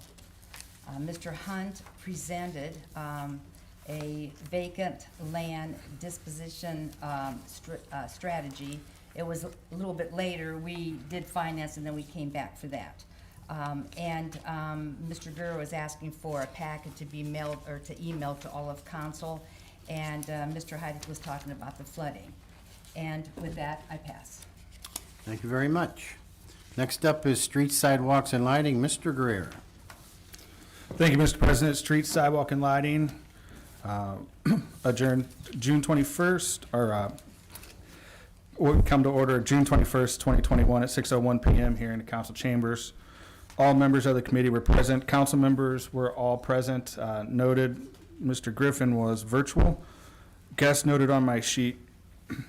Topics of discussion, there was no request for legislation today. However, we had a couple pieces of miscellaneous discussion. First piece, the pre-construction meetings for the asphalt portion of the 2021 residential road program is scheduled for later this week, so we'll have more information on that portion of the project, hopefully by the next committee, streets committee meeting. The second piece is the pre-construction meeting for the chip and seal portion of the 2021 residential road program is scheduled for next week. So again, by the next committee, we should have all the information or almost all the information we need for the residential road program, when it's going to happen and where and what order. There was, I brought up just a small update about the Hopkinton Railroad tracks, an update on, we had a resident 2 weeks ago come in and talk about and show all council the metal objects that were found on the road. And so just giving an update, Mrs. Colburn and Mr. Tracy were notified prior to that, and they were already in contact with ABC Railroad and the scrap company to remedy and find a solution, and that's still ongoing. The last piece of miscellaneous discussion was revolved around the 2nd Street design and road construction that is coming up. The company, Tan & Go representative Christy Rollins, was here to ask questions and answer questions too as well, and talk about the entire process of this and how the current designs for the bike lanes would be devastating to her company. And council and the mayor expressed that we would help support her any way we can and advocate for her. And she was notified of the things that she needs to do. And there was a motion to adjourn at 6:33 p.m. And with that, I pass. Thank you. Next up is city utilities and Mrs. Colburn. Thank you, Mr. President. City Utilities met last Monday, June 14th, 2021. All members were present. We had a request for legislation from Mr. Weaver, Utilities Director, requesting legislation authorizing the mayor to apply for, accept, and enter into a water pollution control loan fund, WPCLF, an agreement on behalf of the city of Barberton for planning, design, and/or construction of the wastewater facility project, designing a dedicated repayment source for the loan with emergency wording. This is going to be a roll-in of past loans we have, and we're looking at doing a 20-year or a 30-year, depending on the cost repayment and the percentage that we can get it for. All other legislation that we had on the agenda was voted on last week, and with that, I pass. Thank you. Next up is public welfare and safety, Mrs. DeBevick. Thank you, Mr. President. Public Welfare and Safety met last Monday, June 14th, 2021 at 6:07 here in council chambers with all members of the committee present, all other council members, and all others noted. We had one request for new legislation, and this was a request a letter from Robert Incravati, Court Administrator of the Barberton Municipal Court, requesting legislation to enter into contract with Tenable Protective Services for 1-year period from July 1st, 2021 through June 30th, 2022. Emergency wording is being requested so that we don't have a lull in our contract with Tenable Services. So we will be voting on that next week. We did have another piece of legislation, ordinance number 72, 2021, but it was voted on and passed last Monday. And we had no miscellaneous discussion, so with that, public welfare and safety will pass. Thank you. Next up is Rules, Marketing, and Development. Mr. Shorter's having difficulties communicating with us, so Mr. Heidick will take over the Rules, Marketing, Development Committee. Thank you, Mr. President. I do not have Mr. Griffin's sheet on me here, but Rules, Marketing, and Development met last Monday, June 14th, 2021. We had no new requests for legislation, and for miscellaneous discussion, we had just a few things that I had passed out regarding issues that might come before us in the future. And with that, I pass. Thank you. Next up is Environmental Health and Social Services with Mr. Jaber.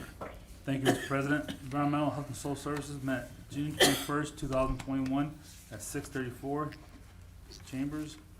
All members present. Mr. Griffin was virtual. We had no new request for legislation and miscellaneous discussion. We have a health committee meeting this Wednesday at 4:30, and we adjourned at 6:35. With that, I pass, sir. Thank you. Next up is City Properties, Parks, and Recreation with Mr. Heidi. Thank you, Mr. President. City Properties, Parks, and Recreation met Monday, June 14th, 2021, 6 p.m. All members were present, all noted on the sheet. We had a few requests for legislation. We had a request from the director to dispose of fixed assets in the form of 2 pieces of woodworking equipment located in the business of the Wygan building. These particular pieces of equipment are no longer in use and as such more of a liability than an asset. The second piece we had was another letter from the director requesting legislation to appropriate $500 from the unappropriated item of the city grant fund to the parks operation and maintenance budget of the city grant fund as a result of monies received from the Limitless Playground Pass-Through Fund held at the Barberton Community Foundation. This will be referred to finance.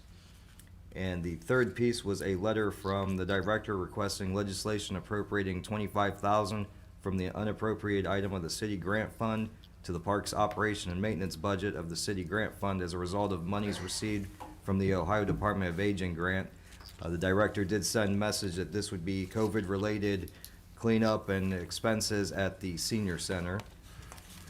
Miscellaneous discussion, Councilor Jaber had inquired about extra porta pots. I did speak to the director. They were somewhere out this past week for those tournaments. And Councilor Coburn asked for the grand opening of the Limitless Playground. I have not yet received an answer on that, but I'm still working on that. We adjourned at 6:06, and with that, I pass. Thank you. Last but not least is Finance and Personnel, Mrs. Fry. Thank you, Mr. President. The Finance and Personnel Committee met tonight, June 21st, 2021. The meeting began at 6:42. All members of the committee were present, as well as all council members, with the exception of Mr. Griffin, who is meeting with us virtually, and also all guests as noted on my agenda sheet. We had 2 pieces of legislation requested. The first was a letter from Don Patterson requesting legislation appropriating $500 from the unappropriated item of the city grant fund to the parks operation and maintenance budget of the city grant fund as a result of monies received from the Limitless Playground Pass-Through Fund held at the Barberton Community Foundation. Emergency wording was requested, and this was referred from Parks, and Mr. Heidick just gave the information about this particular appropriation. The second was also a letter from Don Patterson requesting legislation appropriating $25,000 from the unappropriated item of the city grant fund to Parks Operation and Maintenance budget of the city grant fund as a result of monies received from the Ohio Department of Aging grant. Emergency wording was also requested on this piece of legislation, and this piece of legislation was also referred to us from Parks. As Mr. Heidig indicated, the $25,000 is for cleanup, COVID supplies, and programs for the senior center. We do have one piece of pending legislation, and it was voted out of committee after invoking Council Rule 702 to suspend Council Rule 302, which is the 10-day rule. And we will be voting on that after the committee of the whole meeting. There was miscellaneous discussion about some lots from the land bank. It was a lengthy discussion, and with that, finance will pass. Thank you. Thank you. Mayor's report. You want me to give it now or give it to You can give it now. In terms of the vote tonight, I urge council to pass the legislation opposing, or the resolution opposing the state budget amendment that was inserted concerning broadband. I think it's wrong on several standpoints and different perspectives. I haven't met one person who's in favor of it. Really no discussion on the positive of it. I've talked to people at the state level, county level, local levels. No one is for it. There's been no discussion of who added it, and maybe no names were attached, but people know who submitted it, but no discussion publicly of who added it, or why, or the reason behind. So I urge council to pass that resolution tonight opposing the state budget amendment. If that happens, I'll sign that tonight and get that down to Columbus. I've already submitted a few letters myself.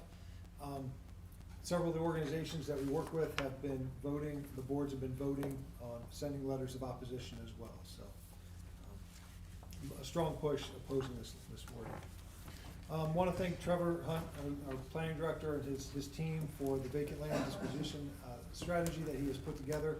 I know a lot of hours have gone into that and a lot of discussion and meetings. And this is what we said when a few months ago, when we said, hey, we're going to take a step back.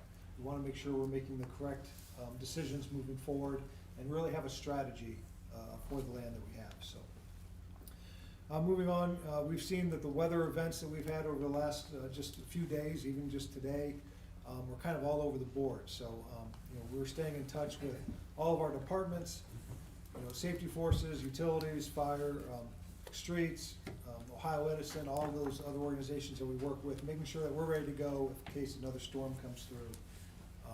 So if you remember, just last year we had a snow event in the springtime, we had a tornado that came down, so very unpredictable. High heat, wind, rain, so a lot of different things going on. So just be cognizant of that, and as we are also. Kind of ducktails into stormwater, continuing with our task force meetings, looking at different ways that we can help mitigate stormwater, especially with the tributaries coming into town. Also meeting with mayors or township trustees going south of us.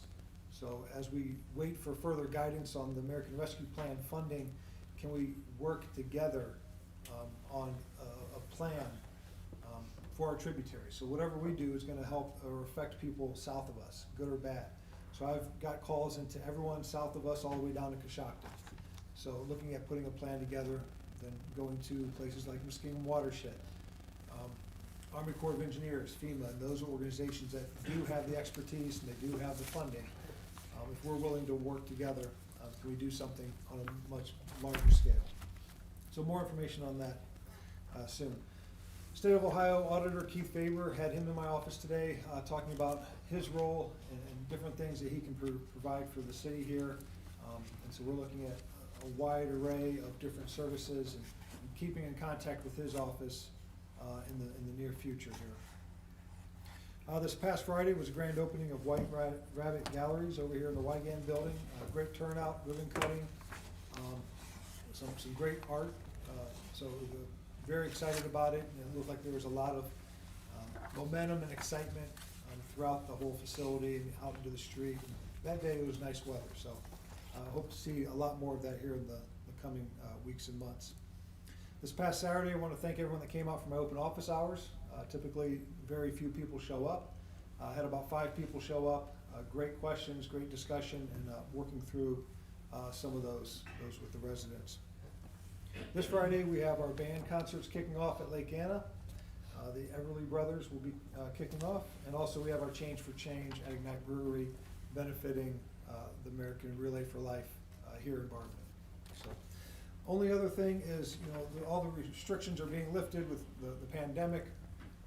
People are getting out, they're getting more acclimated to what normal is. There's still, we're still keeping track of different things. The state has stopped tracking certain measurements that we were tracking as well.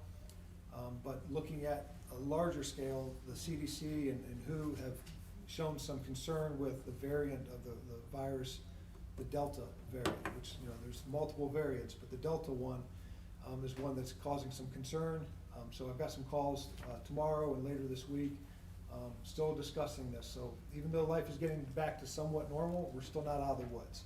So I'll have more updates on that as information is released. That's all I have. Thank you. Any remarks from the council or department heads? I have one. This is the last meeting any council member can be virtual. You must meet here in the council chambers, so I think that's a state regulation, right? Yep. So you have to meet in the council chambers. Okay, with nothing else said, this meeting is adjourned at 8:13. We will go into a 1-minute recess and go into legislation. You guys don't have to wait here. You can go.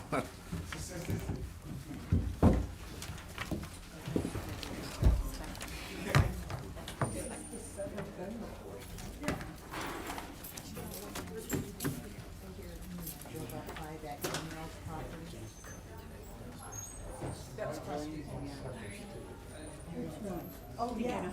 Yeah, we've been looking on this. Oh, I figured. Kyle's got, find them I've seen them used twice Possibly. 3 times. I'm gonna try to sway it. Yeah, I drove by it, it's like, wow. I'm gonna try to persuade it. You can pass out buckets. Make a 4-lane street. I'd be more than willing to help. Well, I don't know whether. 3-lane street for 2 cars. Okay. I just found, Oh. gonna have to turn you in now. So we'll have to let him know. Surprised you recognize me. It's the first If you time want, I'll. Yeah, my dad apparently works I'm down more there, than willing so. to help y'all out if it comes I to mean, it. so it's Right, well, Yeah. that would be. Well, I it only haven't gets me in. volunteered yet because I haven't spoken to him. The door down. I'll ask. Huh?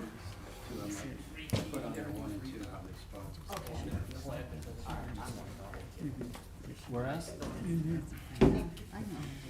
They redid everything there?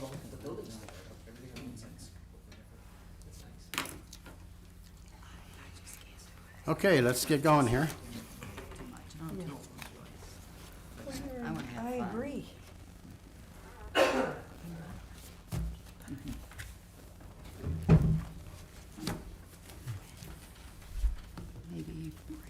Okay, this is a special legislative meeting of the Barberton City Council. Today is Monday, June 21st, 2021. It is 8:15 p.m.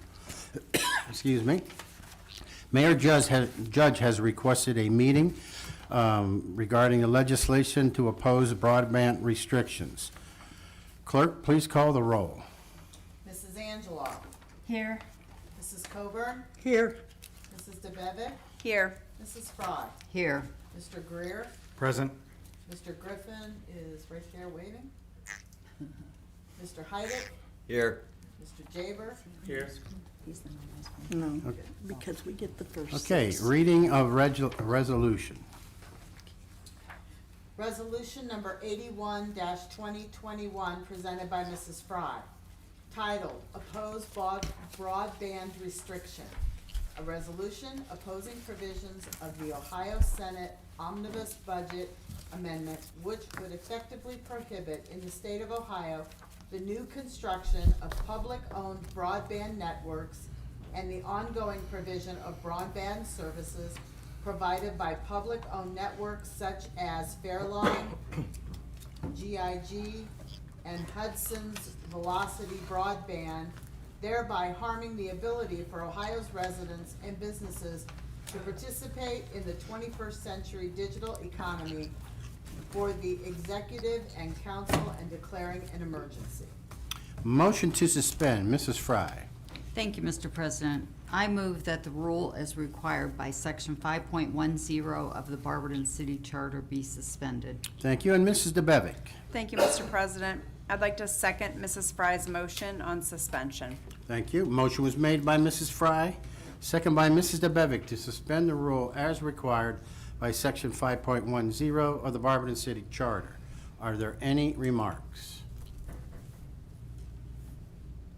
Clerk, please call the roll on suspension. Mr. Greer, Yes. Mrs. Fry, Yes. Mrs. Angela, Yes. Mr. Heidick, Yes. Mr. Jaber, Yes. Mr. Griffin? Yes? I heard him. Mrs. Coburn? Yes. Motion to adopt, Mrs. Fry. Thank you, Mr. President. I move that resolution number 81-2021 be adopted.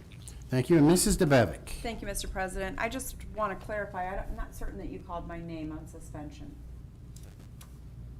Yeah, because I had you handwritten in, so yeah, I did. You didn't? I don't Mrs. think DeBevick? you did, no. Yes, Okay. I know you didn't call my name. I'm sorry. That's okay. So with that being said, I will second Mrs. Fry's motion for the adoption of resolution number 81, 2021. Thank you. A motion was made by Mrs. Fry, second by Mrs. DeBevick to adopt resolution number 81, 2020. Are there any remarks? Mr. Heidick. Thank you, Mr. President. With this omnibus amendment there, and I can look at all of us and say that we've all proposed things and we've all voted some ways that have angered somebody or argued, but we've always worked through it. But the bottom line is, every single one of us put our names on it. We all, right, wrong, or indifferent, put our names to it. The fact that some cowardly senator won't even come forward. I called the Senate President Huffman's office, and they refused to name a name of who uttered this from their mouths. I've been following council for a while, and some people have been here obviously longer than me. Has any state law prompted a resolution of opposition that's 4 pages long? 4 pages to argue that the state is doing something stupid. It says here the word underserved. Underserved is fancy talk for the private sector failed people. Now, I'm all for privatizing a lot of things. When a city has to step in because the private sector is failing so miserably at providing something like broadband, that's an indictment on the state not investing where it should be. Cities shouldn't have to pick up the slack, but we are because of these private sectors. Charter and Spectrum tried to merge years ago. The Justice Department told them no because they were both in the top 5 of worst customer service. How embarrassing would that have been? So, I'm pretty sure everybody in this council is going to vote yes to support this opposition. But the fact of the matter is, you all know it and I all know it. We're not ashamed of putting our name to something. These people were. And that's all I have. Thank you. Anyone else? Mr. Mayor. Thank you, Mr. President. To piggyback off of what Councilman Heidick said, on multiple levels, not, sneaking this in at the 11th hour, not having public discussion, not assigning anyone's name to it, no one proud of this amendment, really eliminating or restricting what's already been out there. So Wadsworth Cable, Hudson, Fairlawn, and there's multiple others, examples throughout the state. And then restricting, what communities can do, and also trying to trump what the federal dollars provide. So there's a section in there saying that you can't use federal dollars for this, to expand broadband. Well, I think the federal government would trump any state rules. So I think there's a lot of issues associated with this, and to just throw this in at the 11th hour with no input, no one's name is attached to it, and really limiting what the state of Ohio and all of its communities can do moving forward. We're in the technology age, and to sit there and not allow this or get in front of it, especially when the governor's office has worked with communities like East Cleveland to provide Wi-Fi, that would be eliminated. So, you know, there's a lot of contradictions here with this, and, you know, I urge council to approve this, and I will, if this passes, I will sign this and get this down to Columbus tomorrow. Thank you. Thank you. Any other remarks? Clerk, please call the roll on adoption. Mrs. Angela, Yes. Mrs. Fry, Yes. Mr. Greer, Yes. Mr. Heidick, Yes. Mrs. DeBevick, Yes. Mrs. Coburn, Yes. Mr. Griffin, Mr. Jaber. Yes. Okay. Is there any other discussion? Okay, do I have a motion to adjourn? Mrs. DeBevick. Thank you, Mr. President. I would like to make a motion that we adjourn. And Mr. Heidick. Thank you, Mr. President. I will second that motion to adjourn. Thank you. Motion was made by Mrs. DeBevick and second by Mr. Heidick to adjourn. All those in favor signify by saying aye. Aye. Any opposed? Great. This special legislative meeting is adjourned at 8:22. If you just tell me how to shut this off. Here.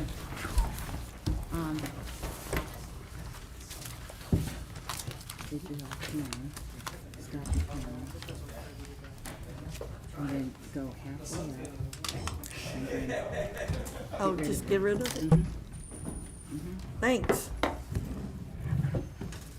I appreciate it. I can do much better on my big tabletop. The quilt is being photographed by Parks. They're on my desk. Well, it's at Parks. They don't want it in my shop for photographing. So it's at Parks. Well, you better hurry up, because we're all chomping at the bit to have our tickets. Yeah, it's at Parks. Yeah.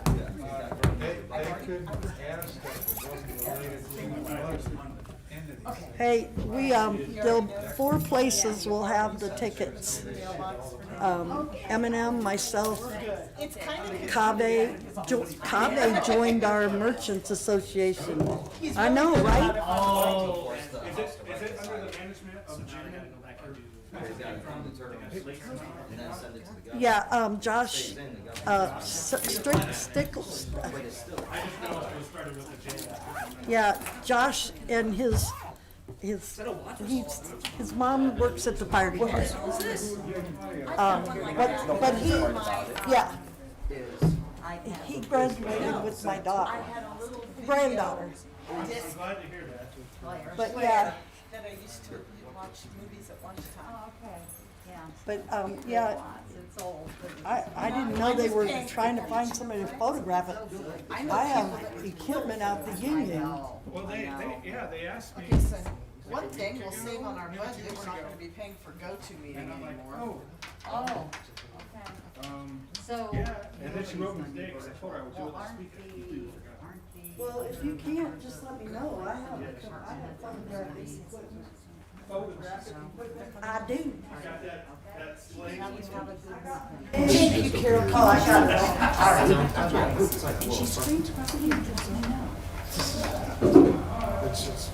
right.